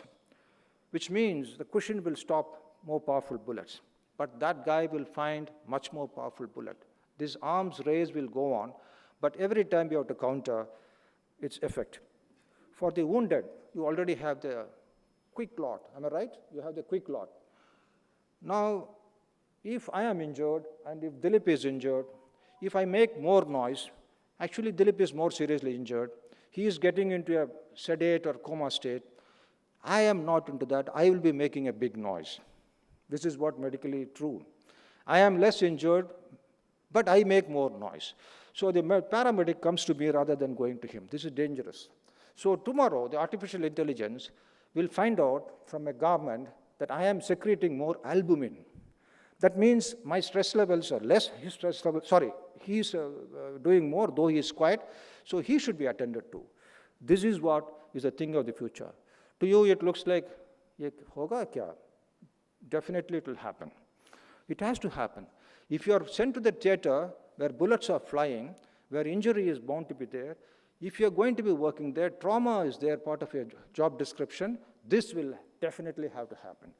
This is where a major challenge for the leadership, whether to shrink the force or to make them smarter, whether to give more per capita equipment and make him smarter and train him better, or he should have the force. This dilemma has always been persisting. The USA, United States of America, shrank their forces between 2010 to 17 by nearly 37 or 40%. Then they started rethink. So now the thing is, you have to make the force, because quantity itself has a quality of its own. Therefore, you may have to balance between what to do. So this will be the challenge for the leadership, and CRP is required in very desperately in disparate locations by the government. So they will have to create the conditions where you are able to work with facility. Therefore, I have no doubt that the force number may increase or decrease, but whether the force will lasers and the works, it's lathi drills, shield drills, or a treat to watch, its expertise in use of sublethal stuff, and in steady escalation of counter-violence. It is matchless. It keeps trying, exploring rubber bullets, sting bombs, etc. In the future, the non-lethal restraining gadgets will increase. You'll be able to demoralize or incapacitate a specific enemy. In this audience, if I want to target only that gentleman, I'll be able to inject, I'll be able to project the necessary quantum of force to not kill him, but to incapacitate him. This will have a huge denting effect on the morale, because when the adamant mischief makers are isolated and taken down, it's a huge value addition to your exercises. Today, the water cannon could be taken as an involuntary bath. Homo sapien, that is for the mankind, for you and me, and DS for the God. It was written by a chap called Harari. He gives a daunting, very scary futuristic scenario. Machines and algorithms will try to outsmart you and me. The individuals, indivisible, separate individuals become duals. That means the word in is taken. You will become like anybody. If you don't have any USP to make yourself separate from the others, you will get wiped out. A new, huge, useless class will be created. So, another report of economists says, 47% of the drivers in New York City alone will lose their job because of driverless cars. Now, you layer it on CRP and see who are the people who are going to lose the jobs. Out of the 3.25, the R&D group should research and see which jobs will the machines take, which job the machine cannot take, and skill them appropriately. Even the low medical category, many of them are sitting in canteens, many of them are sitting in telephone booth, many of them are doing some whatever they can do. We can skill them more. If there are malingerers, there are technologies which are much smarter. If I am going for an interview, from my 50 expressions, China has already devised, and even America is trying to do that, whether I am going to be loyal to the company, because nobody believes in lifelong employment. What is that? Sushi is something that the Japanese believed in. They want to believe in immediate loyalty. At least next year you should not run away with my trade secret. But the same report tells something very solacing, consoling for you and me. What does it say? It says all jobs cannot be taken by machines. The job of a nurse cannot be taken by machine completely. The job of a policeman cannot be taken by a machine completely. The job of a truck driver cannot be taken by the machine completely. This is today's report. Tomorrow it may change. So we need to upgrade. That's my point here. We should make the technology man-friendly. I will give a small example. M1 series rifle, Garand rifle, was called the best at that time. It was called by General Patton, marching fire. You could just march and fire better than Japanese and German at that point of time. Given in the hands of untrained people, they found the Japanese aircraft at 100 meters. The range was 400, 500 meters for the gun, but they could not shoot because Garand had not been trained, M1. The other problem of mismatch of equipment. When I joined the SPG, we were all having wonderful second chance and another thing called some other point from US and imported from UK, bulletproof jackets. But in the CRP vehicle in the second escort, I was in the escort one, second escort, these fellows, Padmanabhan and all these guys, tall, one chap was there, they were wearing 14 kg bulletproof. I was wondering, and at that time itself I was arguing with the NSG because they were the producers and with the DRDO. Now the weight is much less. But tomorrow the weight is going to be 3 kg or 4 kg, which you can accept. There will be new technology to make it ergonomic and body acceptability will be a serious consideration. And nobody can tell somebody in a SOP to go into the jungle wearing 14 kg. If such SOPs are there, our branch must have cleared all these SOPs. I don't think it is anymore in the CRP, this SOP. Otherwise, it should be removed. This SOP is for urban room entry. If a wrong SOP is calamitous, the mismatch, the inability to train, and the user bias is more calamitous. For example, there was a beautiful gun, and I was hoping that India will also get the gun. It was called X-25. You could fire from here, and suppose there is a fridge in this room. I've entered this room, and the enemy is hiding behind the fridge. I can't see him. I can fire over the fridge, and it will be like a 51mm mortar. It will act like a 51mm mortar or a CGRL or a AGL in the hands of the smart man. Only problem was it was 6 kg. So the American military, they are one of the smartest, and they've got the best equipment. They refused to carry it. They wanted everything between 3 to 4 kg. Because of this bias on weight, they said after 5,000 rounds, one bullet is failing. Actually, there are many other kinds. After 3,000 rounds, bullets were failing, but they kept it because it was body-friendly. This was not accepted. This prejudice or bias will spread virally, so the leadership and the command will have to keep track of it. I will very quickly try to wind up now, just 1 or 2 points. Of the 5 T's in training, trainer, trainee, tactic, technique, technology, trainer is number 1. Even if you are very weak in the other 3, 4, even most forces have started frugally. You take Donovan of the OSS, David Sterling of the SSS, Yuri Wagner of GSG-9. You go to any elite force, you will find the man had nothing to start with. He had only commitment and passion. I am not saying there should be no gadgets for you, nothing good for you. I am saying the choice of the trainer and his benchmark should be of the level. When you talk about Cobra trainer, now our benchmarks are good at our national level. I would like you to compare what are the benchmarks as compared to the Navy SEALs. Why we can't match the Spetsnaz?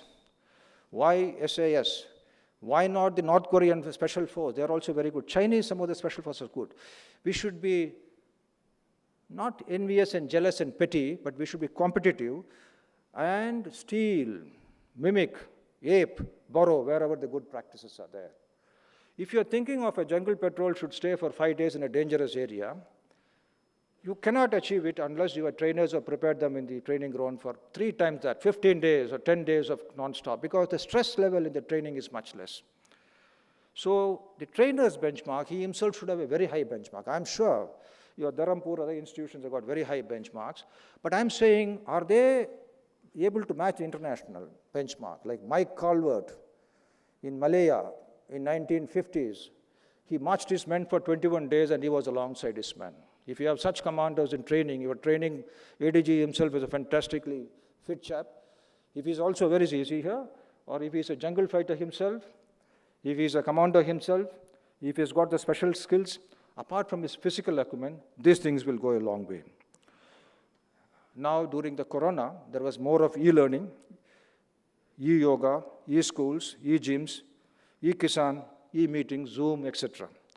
Conferences were on such hyperactive mode. CRP is already doing small space training with limited ground. This can be further decentralized and made to be even digital.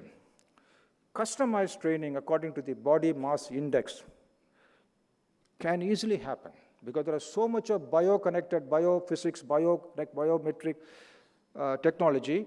Each man's blood level, sugar, each man's albumin, each man's creatine, everything is measured.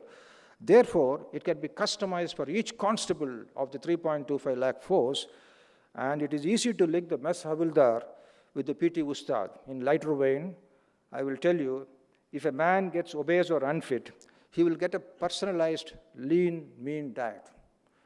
There's no way he can have more than that. That is also a thing of the future. This is not said, this is a lighter vein, but this is also likely to happen. Because if you want to have the physical health of the force in good shape, you will have to go for such intervention. These interventions are available for special forces. Why not for us? Because we are indeed special and unique. Ops and training branch are like 2 sides of the same coin, 2 bodies with 1 mind. Each mutually validates the other. There is good synergy between the training branch and the ops branch. This would further intensify because you are going to be flooded with information coming from training branch to ops branch to training branch, to condense, to make it gist, and then convey the essence. The quintessence is very important. Now it's a time to wind up. Some stuff I refer to are already there. Some stuff is getting evolved. It's important to watch the horizon, hunt for the latest and the best, and not necessarily the costliest. KPS Gill went for in-house solution. I want to mention only two things about him. There are a lot of good things, great things about him, but two things. Many of you would have worked as young assistant commandants in Punjab. He found the sugarcane fields were the nemesis, big problem in ambush. You're not able to ferret out the goons. He got his team together and chatted with them, and a small idea came. Tractors were bulletproof. And within no time, the Punjab police was inside the fields ferreting out these guys, and the ambush in the sugarcane field stopped. Then ambushes along the canal band, ambushes in the night. He convened a meeting early morning between 1 a.m. and 2 a.m. This is what I am told by a veteran. Your Kanshiram or what Ram is he? One of the Punjab veteran. Kuviram, but don't tell him I made a mistake in the name, because I respect that fellow. Tell him, I chatted with him and another 2-3 people.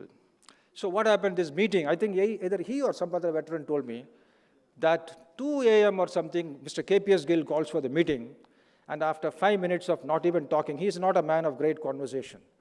He said, now the meeting is over because the night was not dominated by us, night was dominated by the militants. So about 25 SPs and 10 DIGs coming there, all the ROPs were pakka, until 4 or 5 the roads were alert. And that day, the incident of attack came down. So in El Salvador in 1979, the main mantra was win back the night. Take the night with you. He won back the night. So much for solutions, simple solutions to our planet. So I am suggesting not at all that aping or copying completely is the answer. I told you about intelligent mimicking, intelligent copying and adapting. Nor am I suggesting the midnight meetings for the commanders. But the idea is clear.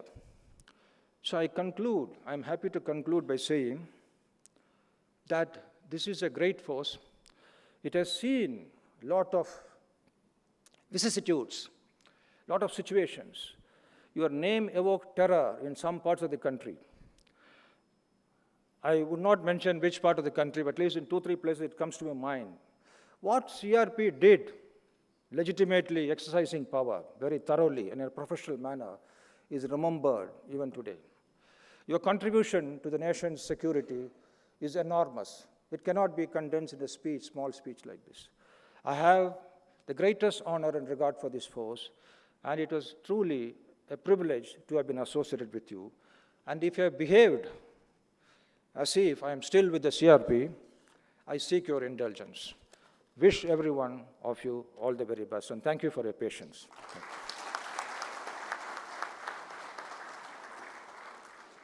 धन्यवाद महोदय। आपने इस विषय पर विश्व के अनेक भागों में किए जा रहे प्रयास और बदलाव को जहन में लाया और हमें भी बदलने हेतु प्रेरित किया।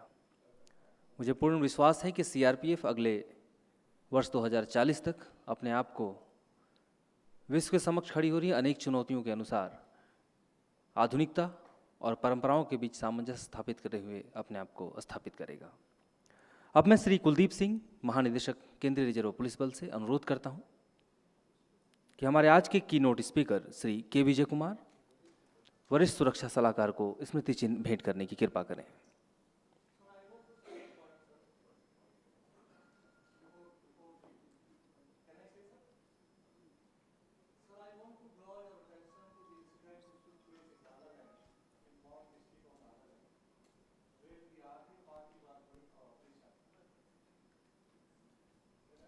Party was going for operation on specific information, and when they found a truck which was having the same color of which they were informed, they fired on the truck, and they killed 6 miners, those who are returning after the war.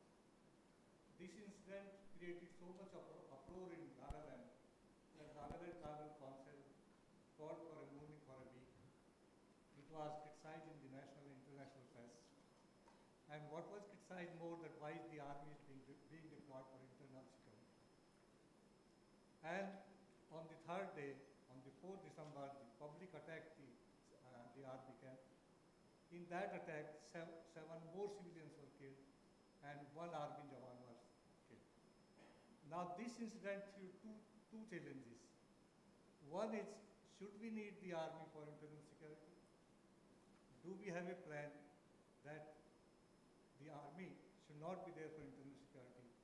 Because deploying army for internal security sends a wrong message worldwide that things are not all right in the country. Secondly, APSA was also, the government demanded that APSA should be removed, the Nagaland government. After 75 years of independence and functional democracy, do we need the APSA still? Can we raise our capabilities to that level, professionally to that level, that we don't need such a special level? So these are two challenges which I could notice from this incident. Would you like to say something about this? Thank you.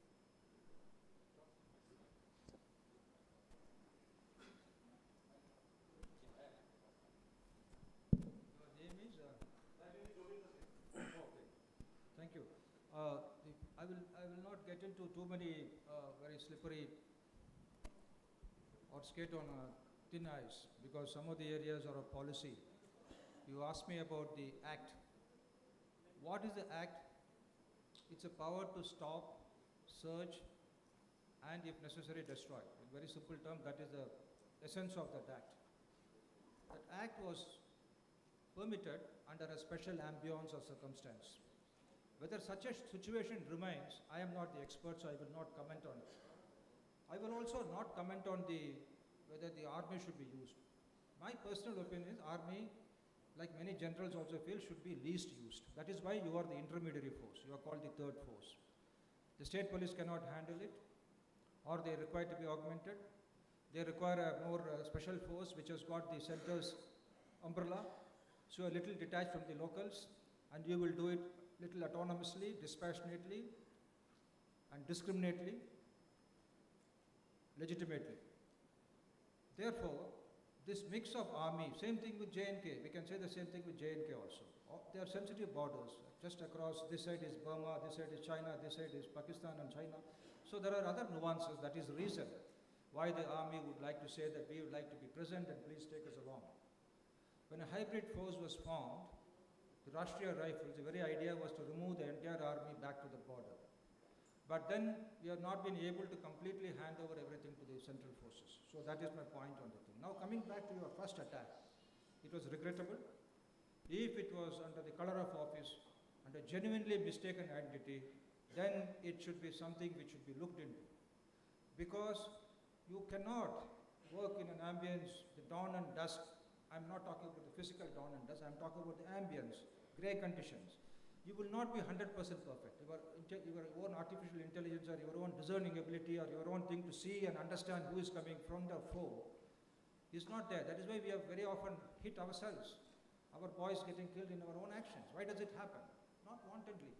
It is because of the limitations of judgment. So if there is a judgment failure, it can be condoned, and we should make sure how to avoid it in future. But as for the second attack, I don't think I should be harsh in saying that, but probably once the place has become sensitive, whether we have ignored, whether you have protected us enough, whether you have brought in the local forces, local police stepped back. Lone Kumar is my close friend, brilliant fellow, DGP. He stepped back. He was a brilliant fighter in Bastar. Those people stepped back. They were not actively coming for public intervention interface. Public were very, very hostile. The Hornbill festival was shortly to be opened.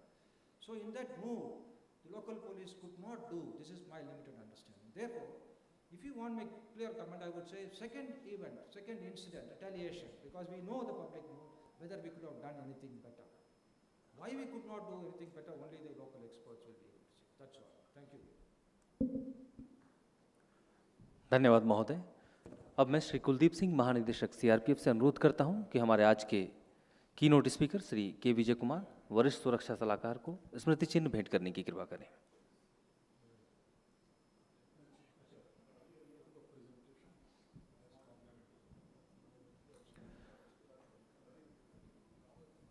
आज के इस कार्यक्रम में अपनी बेहतरीन भूमिका हेतु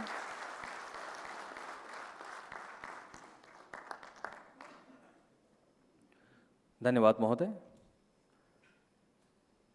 अब मैं Shri PS Rajaura PMG ex DIG CRPF से अनुरोध करता हूं वो कृपया मंच पर आएं। आपने वर्ष 1987 में CRPF में नियुक्ति प्राप्त की। वर्ष 1991 में पंजाब में बेहतरीन कार्य हेतु आपको वीरता के पुलिस पदक से सम्मानित किया गया है। आप देश के अलग अलग क्षेत्रों में प्रशिक्षण और परिचालनिक क्षेत्रों में बेहतरीन कार्य कर चुके हैं। आप बल के DIG ऑपरेशंस भी रह चुके हैं और आज इस विषय पर अपना संवाद स्थापित करेंगे। Shri PS Rajaura PMG ex DIG CRPF। Thank you, Raman. And thank you, sir, for giving me this opportunity to speak. Honorable DG, sir, Senior Security Advisor, senior officers, veterans, and my friends. I take this opportunity to extend a hearty and special welcome to all the veterans on this special occasion. This is an occasion to honor all the veterans for their selfless service and sacrifices to the force and the nation. It is for your valor and courage that the force has earned laurels and we have reached this far. This has been spoken upon already. I am grateful and thankful to you, sir, DG sir especially, to have thought of this event and invite the veterans. Ever since her raising, CRPF has been in the forefront in the battlefield. Whether it was terrorism in Punjab, insurgency in Northeast, Jammu and Kashmir, and left-wing extremist areas, or the emerging challenges elsewhere in the country concerning law and order. The force has always stood the test of the time. CRP has been a highly dynamic and progressive force with capabilities to respond to emerging challenges of internal security. Our presence in all the theaters is itself a testimony. Respected veterans, I would be more prudent to mention here that you responded beyond call of duty, chose to serve under odds, and always displayed highest devotion, courage, and sacrifice. Indeed, you have been highly caring and compassionate commanders, I can say. You always deserve highest respect. Today is the day to honor you all, recognize your services, and remember your achievements and glory. Honorable Senior Security Advisor Sri K. Vijay Kumar has already spoken at length and given us the overview where we stand today, and he has discussed a lot the way forward for us. Today we have a galaxy of veterans here, and now I take this opportunity to invite your views and experiences, share your experience on the subject. But at the same time, I would request you to be brief so that others get opportunity because the time would be limited. And like Mr. Joginder Singh, sir, just shared one. Now is the time to share your views on the topic, share your experience. And I open the topic for your, sir. Yes, sir.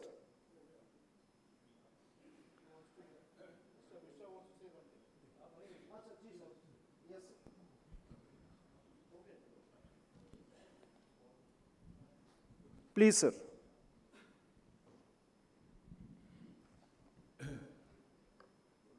जनाब Kuldeep Singh ji DG CRPF,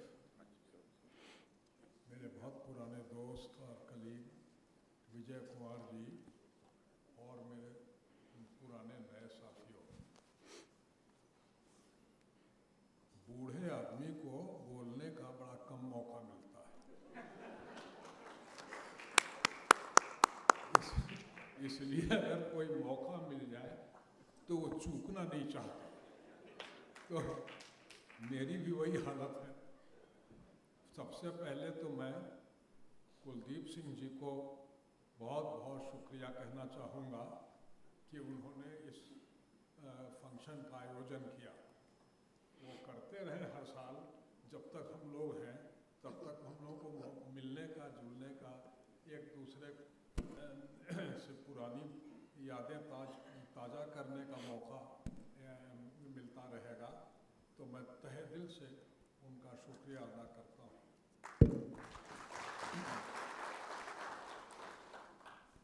Vijay Kumar ji की जो तकरीर थी, उनका खिताब, वो बहुत ही मुझे सुनने में दिक्कत होती है, तो मैंने उनसे हार्ड कॉपी लेकर के उसका एक बार पारायण भी कर लिया। तो मैं पाता हूँ कि वो बहुत ही, जिसे कहते हैं, सार गर्भित है। मैंने वो दिखा रहा है कि दुनिया कहाँ से कहाँ पहुँच गई और उसके लिए हमें तैयारी किस तरह की करनी है। ये एक प्रोफेसर हरीरी हैं, वो उन्होंने 2-3 किताबें लिखी हैं। वो 20 lessons for 21st century, 21 challenges for 21st century। तो विजय कुमार जी की तकरीर उन्हीं के उन्वान पे मुझे नज़र आई कि ये बहुत ज़रूरी है कि हम कौन थे, क्या हो गए हैं और क्या होंगे अभी। आओ विचारें आज मिलकर ये समस्याएं सभी। कभी कभी पिछला अगला सब सोच करके रास्ता तय करने से सरप्राइज नहीं होगा, कोई अचानक नहीं कोई बीमारी पकड़ लेगी। तो मैं उन्हें बहुत बहुत मुबारक कहता हूँ। 2 बातें जो मेरे मन में आती हैं वो मैं आपके सामने रखना चाहूँगा, लेकिन मेरी ये बातें जो हैं मेरे पुराने तजर्बों पे बेस्ड हैं, आधारित हैं, 20-22 साल पुरानी। सबसे पहली बात जो सीआरपीएफ में आने पे मुझे लगी, मुझे मौका मिला कई फोर्सेस में काम करने का, मैंने पाया कि ये सीआरपीएफ फोर्स सबसे निराली है। कैसे? क्योंकि इसका अपना कोई चार्टर नहीं है, कोई काम नहीं है जो कहा जाए कि साहब ये आपका खास काम है। यूं कहने को तो कह सकते हैं कि इंटरनल सिक्योरिटी आपका चार्टर है, लेकिन इंटरनल सिक्योरिटी तो foremost primary charter state government की है। हम तो जाते हैं in aid of civil power, secondary role में, सब डिसीजंस तो उनके हाथ में रहता है। लेकिन फिर भी एक बहुत ज़बरदस्त रोल इसको अदा करना पड़ता है हर तरह के काम में। मैंने कि जूता सिलाई से लेके चंडी पाठ तक जब भी कोई काम, मुश्किल काम आ जाए तो सीआरपी को उसमें जोत दो। और आजकल तो सबसे बड़ा काम हो गया है ये इलेक्शन कराना। मैंने हर साल इलेक्शन चल ही रहे हैं, लगता है जैसे मूविंग सर्कस हो, कभी यहाँ कभी वहाँ बढ़ता चला जा रहा है। तो ये बड़ा मुश्किल है प्लान करना कुछ भी, लेकिन फिर भी प्लान तो करना ही चाहिए। 2-3 चीज़ें जो मुझे उस समय अंदाज में आई, मैंने कोशिश भी की, लेकिन जब तक फोर्स को समझूं हम रिटायर हो गए। 2 साल इस कदर उड़ जाते हैं, पता ही नहीं चलता, पूरी जिंदगी ही कट गई। कहाँ तो जवान थे, बूढ़े हो गए। लेकिन फिर भी प्लानिंग तो कुछ करनी ही चाहिए। पहली प्लानिंग जो मुझे लगती है वो करनी चाहिए कि जिनके साथ हम काम करेंगे, state police, state arm police, civil police, उनके साथ कुछ जॉइंट ट्रेनिंग का सिस्टम डिवाइस किया जाए। ताकि वो हमारी बात समझें, हम उनकी मजबूरियां समझें, हमारी जुबान समझें, हमारे टैक्टिक्स समझें। हम अगर कोशिश करेंगे कि हम अपनी बात उन पे लागू करें, तो भाई सरकारी आदमी की पहली पहचान होती है कि वो अपनी हिकमत में किसी को दखल नहीं देना चाहता है। छोटे से छोटा सरकारी कर्मचारी भी अपने को फन्ने खां से कम नहीं समझता, तो वो जल्दी दूसरे की बात नहीं मानता कि साहब हम ही को ये पढ़ाने आए हैं, इन्हें क्या मालूम है हमें क्या दिक्कत है, क्या परेशानी है, क्या हालात हैं। तो एक अगर कोई इवॉल्व कर सकें जॉइंट इसका, तो वो है। दूसरी की मॉनिटरिंग का सिस्टम, मैंने माउंट आबू के इंटरनल सिक्योरिटी एकेडमी में एक छोटा सा बनाया था R&D सेल। कहा था कि स्टेट वाइज वहाँ के लोकल अखबार में जो भी छपता है law and order, public order, इन सब के बारे में उसकी कतरने काट काट करके हिंदी अंग्रेजी उसका तर्जुमा करके एक स्क्रैप बुक में लगते चले जाओ और हर 6 महीने पे इसका असेसमेंट करो कि ये मैंने किसी काम का बचा है कि नहीं, क्या हो सकता है, क्या नहीं हो सकता है। अब देखिए आप प्रोटेस्ट के जो हैं तौर तरीके कैसे बदलते चले जा रहे हैं। ये किसान आंदोलन अपने किस्म का एक नया ही आंदोलन था। ये CA के खिलाफ जो आंदोलन हुआ वो अपने किस्म का एक ही आंदोलन था। अब मर्द लोग पीछे रह गए तो औरतों को आगे कर दे रहे हैं। हाँ, जो बूढ़े हैं जिनको छू दो तो गिर जाए, उनको आगे कर दे रहे हैं। तो वो एक नई टैक्टिक्स ये आंदोलनकारी भी निकाल रहे हैं। जो नन इश्यूज हैं उनको मेजर इश्यूज बना दिया जा रहा है। कहीं दाढ़ी रखने का इशू खड़ा हो रहा है, कहीं हिजाब का इशू खड़ा हो रहा है, कहीं जालीदार टोपी का इशू खड़ा हो रहा है। अपने अपने धर्म की नई व्याख्या लोग करते चले जा रहे हैं और लाठी के जोर पे कहते हैं ये करो। तो वो things are changing very fast, बहुत तेजी से चीज़ें बढ़ रही हैं। तो इनको ट्रैक करने का कोई मैकेनिज्म भी डेवलप करने की ज़रूरत पड़ेगी। और तीसरी बात जो मैं कहना चाहता हूँ वो ये कि जो कुछ लैंग्वेज कैपेबिलिटी बढ़ाने की भी ज़रूरत है। खास तौर पे जो इंसर्जेंसी प्रोन एरियाज़ हैं या नक्सल प्रोन एरियाज़ हैं, ट्राइबल एरियाज़, उनमें जो ट्राइबल लैंग्वेजेस हैं उनकी जानकारी हमारे अपने आदमियों को होनी चाहिए ताकि हम समझें। नहीं तो आज हमारे सामने कोई उल्टी सीधी बात कह के चला जाए, हम ताकते रह जाते हैं। तो ये कुछ चीज़ें हैं जो शायद फोर्स को अपना काम अच्छा करने के लिए सहायता दे दे।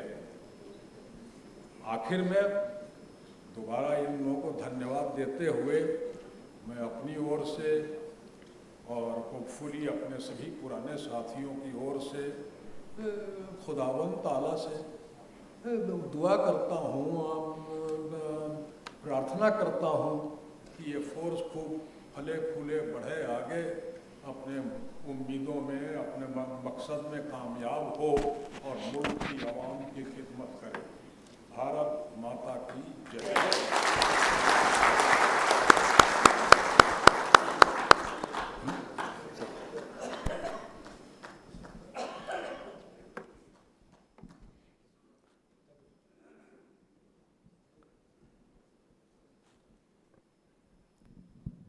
Yes sir. DG साहब, हमारे DG साहब हैं, सर माइक थोड़ा नज़दीक कर लेंगे। और सभी सीनियर ऑफिसर्स, हमारे साथी रिटायर्ड ऑफिसर्स और सर्विंग ऑफिसर्स, मैं जो कुछ कहना चाहता हूँ वो सिर्फ जो सर ने अभी, विजय कुमार सर ने बताया है उसी के बारे में थोड़ा, जो कि मुझे था कि शायद उस चीज़ को वो कवर करेंगे, लेकिन मैं उसी के बारे में कुछ कहना चाहता हूँ। मेरी एक सबसे पहले सबमिशन ये है डीजी साहब से, बाकी सबसे, कि मेरा किसी से भी जो भी कॉन्टैक्ट नहीं रहता यहाँ सर्विंग ऑफिसर से किसी से ज़्यादा। कुदरती मैंने सर का सुना लेक्चर, उसके बाद में मेरा आपके सामने सबमिट करने के लिए दिल किया। आज से कुछ साल पहले मिनिस्ट्री ऑफ होम अफेयर ने 2 कमेटी बनाई थी जो सीआरपी के बेटरमेंट के लिए। एक कमेटी के chairman Shri as Gill x DG CRP थे, एक कमेटी के x DG Shri Vijay Kumar chairman थे। 2 कमेटी बनी थी उस टाइम। सर अपने 2 बार मिले भी थे ये यहाँ पर, और मैं सीआरपी की जो एएस गिल साहब की कमेटी उसका मेंबर था। उस टाइम पर जो सबसे एक इम्पॉर्टेंट चीज़ आई थी सामने, जो भी आज भी है, कि जो ऑफिसर्स का प्रमोशन के लिए थोड़ा पोस्ट बढ़ें, लोग और प्रमोट हों। ये हमारी कमेटी ने भी सबमिट किया था और सर की कमेटी ने भी सबमिट किया था, जिसमें काफ़ी पोस्ट नई क्रिएट करने के लिए सीआरपी के लिए हुई थी, और वो कमेटी की रिपोर्ट सारी गई थी ऊपर। मेरा सबमिशन है कि उसके बाद मुझे इतना नहीं नॉलेज है उसके बारे में क्या हुआ, लेकिन जो मैं देखता हूँ आम कि उस कमेटी की सिर्फ एक पॉइंट जो था AK-47 राइफल जो होनी चाहिए डिस्टर्ब एरिया में, वो एकदम ट्रांसफ़र करके कर दी गई थी। बाकी प्रमोशंस के ऊपर में उसके ऊपर में खास कोई एक्शन नहीं हुआ। मैं उसमें सीआरपी के सीनियर ऑफिसर्स को नहीं कह रहा हूँ उनकी कोई है, तो सब ऊपर गवर्नमेंट लेवल पे डिसाइड होता है। सीआरपी तो किसी चीज़ को सिर्फ आगे प्रोजेक्ट कर सकती है। मैं 2 मिनट से लूँगा। जब ये शुरू से सीआरपी का पहला बैच से लेकर 6ठा बैच 6th बैच तक, जो कि थ्रू ये यूपीएससी एक सिलेक्शन होता था, उस ज़माने में हम भी देखते थे कि जिस अफसर के 7 साल पूरे हो गए वो कमांड बन जाता था, और कमांड बनने से 6 महीने पहले उसको बता दिया जाता कि फलाने दिन को तुम प्रमोट हो गए और फलानी बटालियन टेक ओवर करना। हमारे टाइम में थोड़ा डिले हुआ, लेकिन फिर भी हम लोग आईजी रैंक तक पहुंच गए। मेरा सबमिशन अभी जो चल रहा है, जो हमको जनरली पता लगता है कि स्टैग्नेशन फोर्स में अफसरों का बहुत ज़्यादा हो गया है। कई ऑफिसर ऐसे हैं जो कई साल रहने के बाद में अभी आईजी से रिटायर हो रहे हैं, और कोई जो है एडिशन डीजी की पोस्ट सिर्फ एक ही है पूरी फोर्स के अंदर में, जो उससे लोअर रैंक पर हैं। अभी मुझे परसों एक 2IC मिला, कई साल से 2IC। मैं कहा भैया तुम अब CEO बन जाओगे? बोलता नहीं सर, मैं 2 साल बाद रिटायर हो जाऊँगा 2IC से।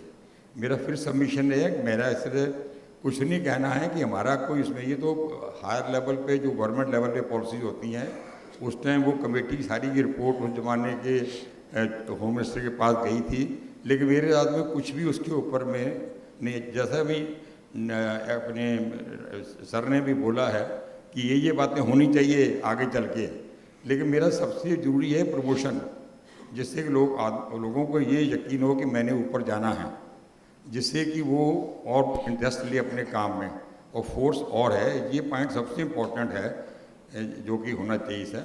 इसकी इतना मैं कहना चाहता हूँ। मेरी फिर सबमिशन ये है कि मेरे को किसी ने अप्रोच नहीं किया है, मैं तो कुदरती सर का लेक्चर सुन के और ये मैंने सबमिट किया है। Thank you very much. Thank you sir. Mike please.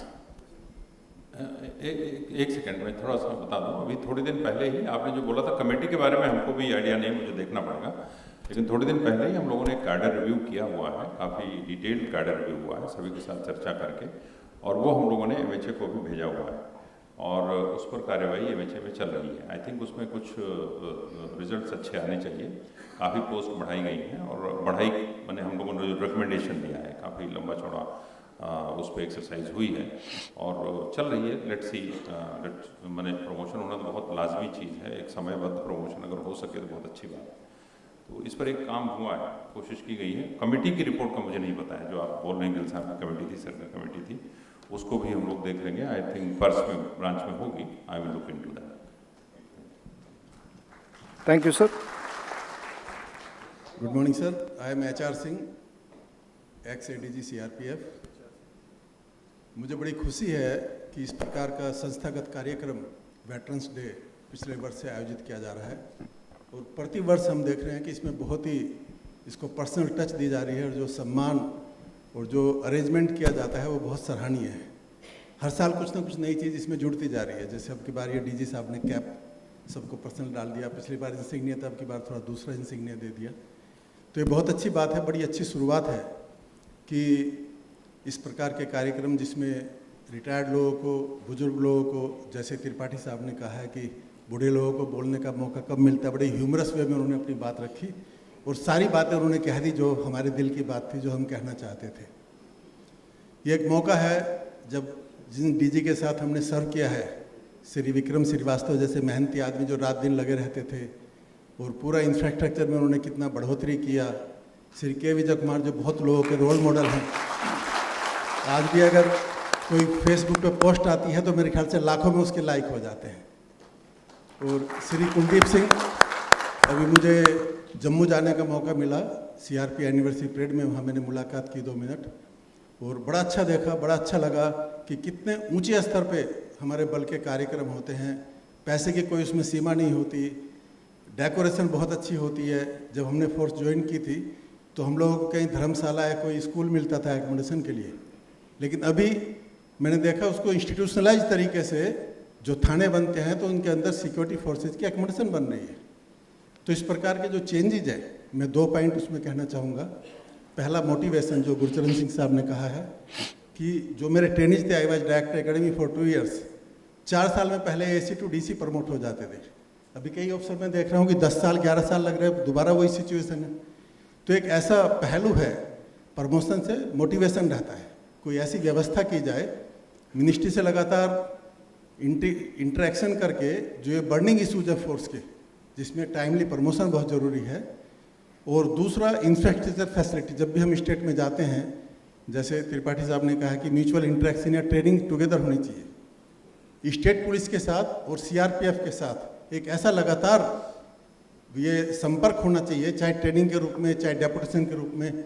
जितने भी राज्य हैं, आज जैसे छत्तीसगढ़ या नक्सल प्रभावित एरिया है, कल का पता नहीं कि कौन से एरिया में उस तरह की समस्या आ जाए। तो इस तरह के सभी एरिया में जो उस राज्य के अफसर हैं या जो विलिंग अफसर है, उनको डेपुटेशन पे भेजा जाए और उस राज्य के अधिकारियों को CRPF में डेपुटेशन पे लाया जाए। ये एक कॉन्स्टेंट प्रोसेस होनी चाहिए जिसमें एक रेगुलर इंटरेक्शन बनता रहे। और इसकी स्काई इज द लिमिट। अब जैसे डिस्टर्बेंस हो रहा है, CRPF हर जगह जाती है, हम लोग देखते हैं, बहुत जगह हमें CRPF का ड्यूटी करने का तौर तरीका देखने का मौका मिला, तो मैं देखा हमें बड़ी प्रसन्नता होती है। प्रोफेशनलिज्म बढ़ रहा है, टर्नआउट की क्वालिटी बढ़ रही है और लोगों का जो पब्लिक में फेस है वो इम्प्रूव हो रहा है। तो ये आप सब लोगों के लगातार प्रयास का परिणाम है। करकरा साहब जो हमारे बहुत ही वेटरन्स हैं और काफ़ी लिखते रहते हैं, उनके बहुत सारी कटिंग है, बहुत सारी बुक्स हैं, लेकिन बहुत सारे लोग हमारे जानते नहीं होंगे। इस तरह के लोगों से हमें रेगुलर इंटरेक्शन करने की ज़रूरत है। RB पाठक जी आज स्टेज पे हैं, 67 बैच के अफसर हैं। हम लोग तो बहुत से लोग उनको जानते भी नहीं होंगे कि हैं। तो ज़्यादा से ज़्यादा इंटरेक्शन पुराने लोगों से और नए लोगों के बीच में होना चाहिए।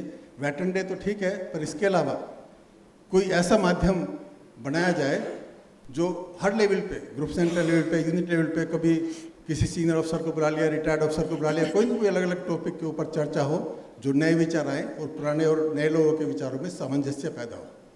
तो अंत में मैं आप सभी को, वेटरन्स को और मंच पे आसीन सभी वरिष्ठ अधिकारियों को बहुत बहुत धन्यवाद देता हूं, आभार व्यक्त करता हूं कि आपने मौका दिया और इस प्रकार का जो कार्यक्रम है लगातार आयोजित किया जाए। बहुत बहुत धन्यवाद। जय हिंद, जय CRPF। Thank you, sir. I would request. Sir, मैं एक फैक्ट शेयर करना चाहता Please. हूँ, बहुत ब्रीफली। मैं कुछ आर्मी ऑफिसर से इंटरेक्ट कर रहा था और आर्मी ने एक सिस्टम ये बनाया है, बल्कि उन्होंने मजाक करते हुए बताया कि साहब पहले हमारे ग्राउंड में जब शादियाँ होती थी तो शादी में ये होता था कि कर्नल साहब की बेटी की शादी हो रही है, और अब जब शादियाँ होती हैं तो हमें पता चलता है कर्नल साहब की शादी हो रही है। तो उन्होंने ये किया है कि जो बटालियन लेवल के लेफ्टिनेंट कर्नल तक के जो प्रमोशन है वो बटालियन कमांडेंट के हाथ में दे दिए हैं। वही वहाँ पर, उसमें कितने भी लेफ्टिनेंट कर्नल हो सकते हैं, मेजर हो सकते हैं, और बाकी के जो प्रमोशन है लेफ्टिनेंट कर्नल सब हो, उनको उन्होंने बहुत स्ट्रिक्टली स्क्रीनिंग के लिए कर दिया।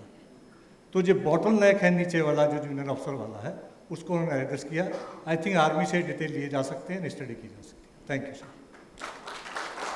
Thank you sir. माइक दे दीजिए उधर।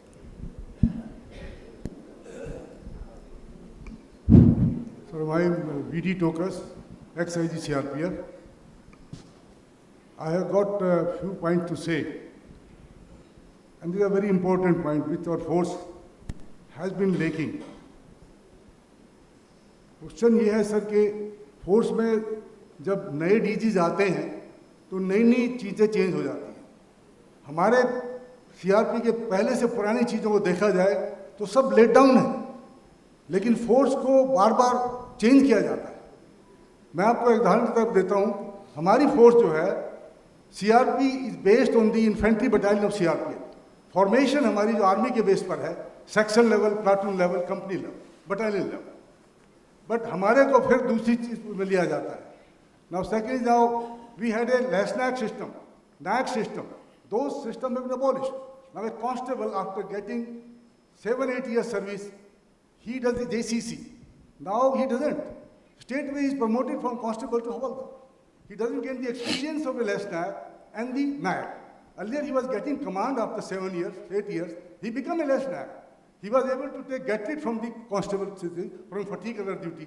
And now he straightway goes to Havaldar, where the senior Havaldar also they are available, who has been put in 15, 16, 20 years of service. So that thing has been because, again, this force has been taken at the level of the state police. But the formation of this force is not that. We have seen the time when the CRP company, if goes to the state, then the company commander used to report to the chief secretary. Their instruction. But now the company commander has to go and report to the SHO of the state. And the SHO doesn't behave properly. They even ask CRPF. You must have seen it, I'm telling the reality. We have seen I have served not only in the J&K, I have served in the Nagaland, served in Manipur, served in Assam, served in Arunachal Pradesh, served in Meghalaya, served in Chhattisgarh, various places. CRP is called even and given the places in Delhi also. You better clean this area. They say the CRP can be given, they will clean the area and put their tents there. So nobody is taking due care of CRPF. Of course, a lot of duties are being given to CRPF, no doubt about it. CRP is being used, जिस purpose के लिए CRP को बनाया गया है, वो purpose बिल्कुल defeat हो जाता है. I have served in J&K for a number of years, and I have my achievement. The battalion, I have done it 3 times, the battalion has secured the best battalion trophy. I have at my own credit, I am a guarantee medal holder from there, and there, I think, the number of weapons I have recovered, it is the record, the history of the CRPF. My own battalion has recovered 120 weapons, and I was the commandant there. The DG at that time, Mr. Bedi, he said, Mr. Tokas, I'll give you 2 battalions. I said, I'm sorry, sir, I need only my one only, I'll do it. But the problem is CRP is deployed in a different way.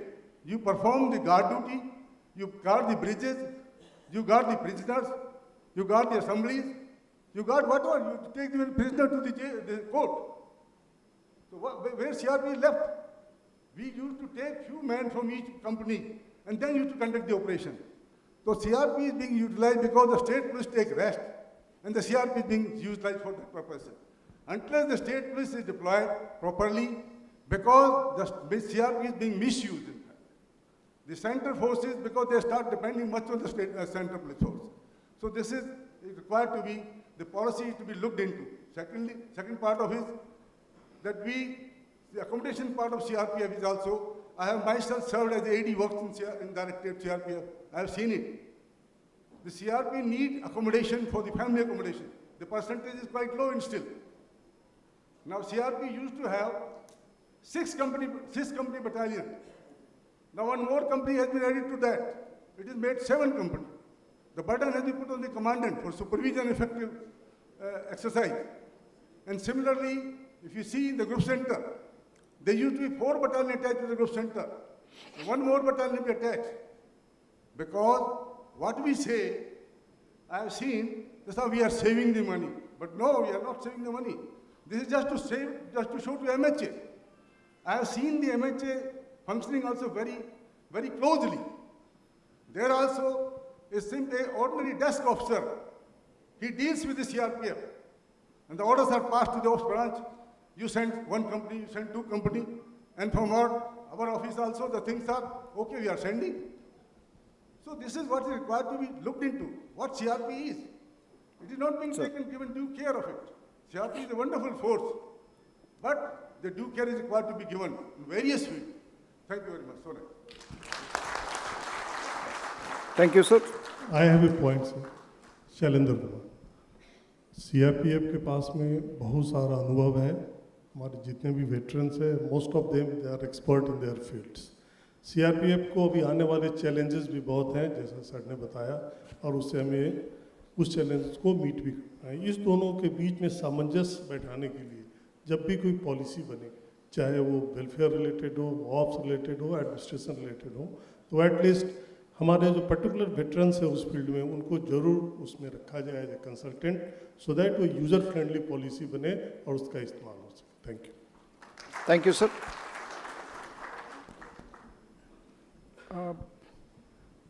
If there are more, mic idhar dena bhaiya.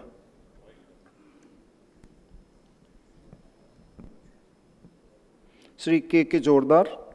Sir के जोरदार, DIG retired. हमारा DG sir TN Mishra ji जो बहुत बड़े बात कर दिए, बुरे के लिए ये असेंबली हैं, वेटरन्स डे. तो इसी संबंध में मैं से एक ही बात कहना चाहता हूँ कि जो वेटरन्स जो लास्ट ईयर हमारे साथ यहाँ आए थे और आज जो नहीं है, तो जब हम ये वेटरन्स डे शुरू करेंगे तो कम से कम उनके लिए 1 मिनट हम एक याददाश्त के तौर पर उनका स्मरण करें. Thank you sir. Thank you, sir. समय की स्थिति थोड़ी सी कम है अभी. One more last speaker, if sir there is जी sir. any to speak.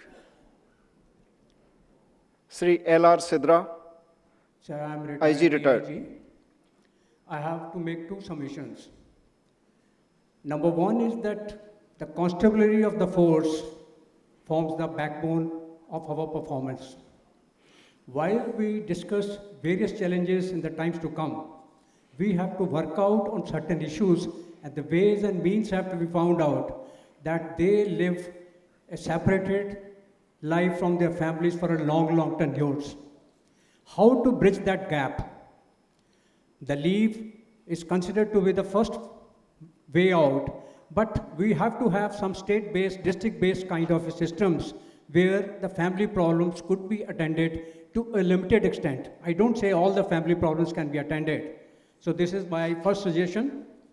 Second is, as Mr. Shailendra pointed out, we need to form committees involving the veteran officers where our experience, our knowledge, whatever can be shared in bringing about betterment in the force. And the one area which needs urgent attention is the image of the force. Having retired 12 years back, I carry an impression that in general, public does not hold or does not know even the CRP's performance, what they are contributing. I can say very proudly, we are not only the peacekeepers of the nation, we are contributing immensely to the development of the nation. When there is no peace, no development can take place. But here we need to work and put in our extra effort, and here contribution from the veterans will be immense if we can work on the how to improve the image of the CRPF, especially in the general public. Thank you so much, sir. Thank you, sir. On behalf of veterans, I thank you, sir. Already certain points were submitted for consideration, and you have already announced that. So I thank you on behalf of all the veterans. One more point I would like to submit, sir. The veterans have huge repository of knowledge and experience, which can benefit the force grow better. May I request you, sir, to make some institutionalized system to reap the benefits of this great experience and knowledge. This is my submission, sir. Lastly, because the Raman is already ringing the alarm bell, I express my gratitude to all the veterans for your valuable services, sacrifices, and significant contribution to the force. You did your best, delivered more than what the duty demanded. Today, we feel proud of your contribution. Also, I am thankful to you for sparing your valuable time and being with us. May Almighty bless you all with good health and happiness. May you always maintain this glare and smile on the face. Let the youngsters draw inspiration to serve with pride and courage and commitment. CRPF सदा अजय, भारत माता की जय. जय हिंद. धन्यवाद sir, और आप सभी का धन्यवाद कि आपने इस इंटरेक्शन सेशन में अपने बहुमूल्य विचार व्यक्त किए। अब मैं श्री BS नेगी, उप महानिरीक्षक प्रशासन से अनुरोध करता हूं, वो कृपया धन्यवाद प्रस्ताव का प्रेषण करें।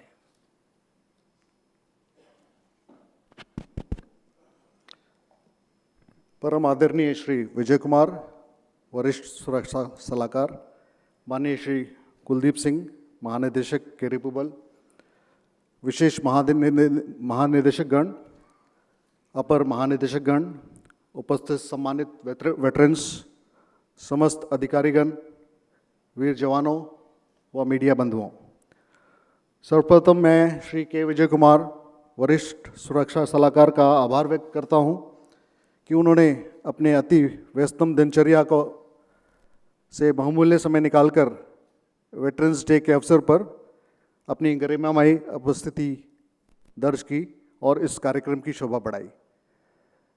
महोदय, आपने CRPF के समक्ष आने वाली भविष्य की चुनौतियों के प्रभावी रूप से सामना करने के लिए कैपेसिटी बिल्डिंग सेंटर्स को विकसित करने हेतु विजन CRPF 2040 विषय पर अपने विचार व्यक्त किए, जो निश्चय ही हमारे बल को प्रगति पथ पर अग्रसर करने के लिए हमारा मार्गदर्शन करते रहेंगे।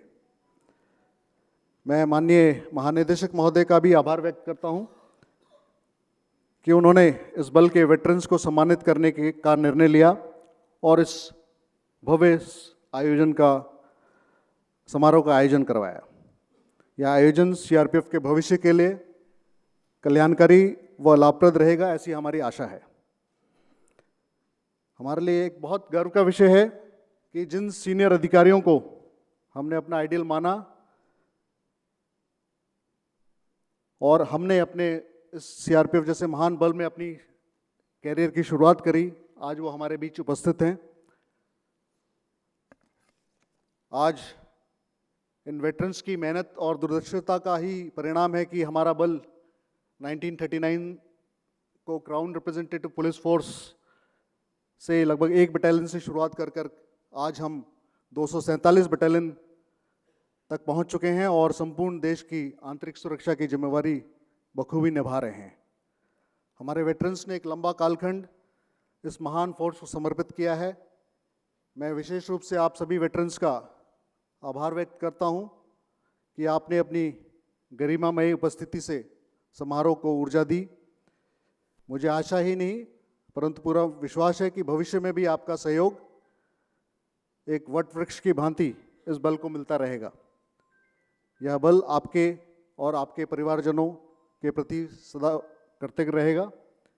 मैं श्री PS रजौरा, उप महानिरीक्षक रिटायर्ड, और अन्य सभी वेटरन्स जिन्होंने इस परिचर्चा के दौरान अपना बहुमूल्य अनुभव को साझा किया, उन सभी का आभार व्यक्त करता हूं। अंत में मैं इस समारोह के विशिष्ट अतिथिगण, अधिकारीगण, मीडिया कर्मियों को उनकी गरिमामय उपस्थिति के लिए आभार व्यक्त करता हूं। इस समारोह के आयोजन की व्यवस्था करने के लिए और निर्बाध रूप से उसको संपन्न करने के लिए मैं IG नॉर्दर्न सेक्टर और उनकी पूरी टीम का आभार व्यक्त करता हूं। साथ ही मैं communication directorate, training directorate, provisioning directorate, PRO व एडम ब्रांच की पूरी टीम का भी इस कार्यक्रम को सफल बनाने के लिए उनका आभार व्यक्त करता हूं। धन्यवाद। जय हिंद, जय CRPF। धन्यवाद महोदय। और अब मैं आप सभी से राष्ट्रगान के सम्मान में अपने स्थान पर खड़े होने का अनुरोध करता हूं।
धन्यवाद।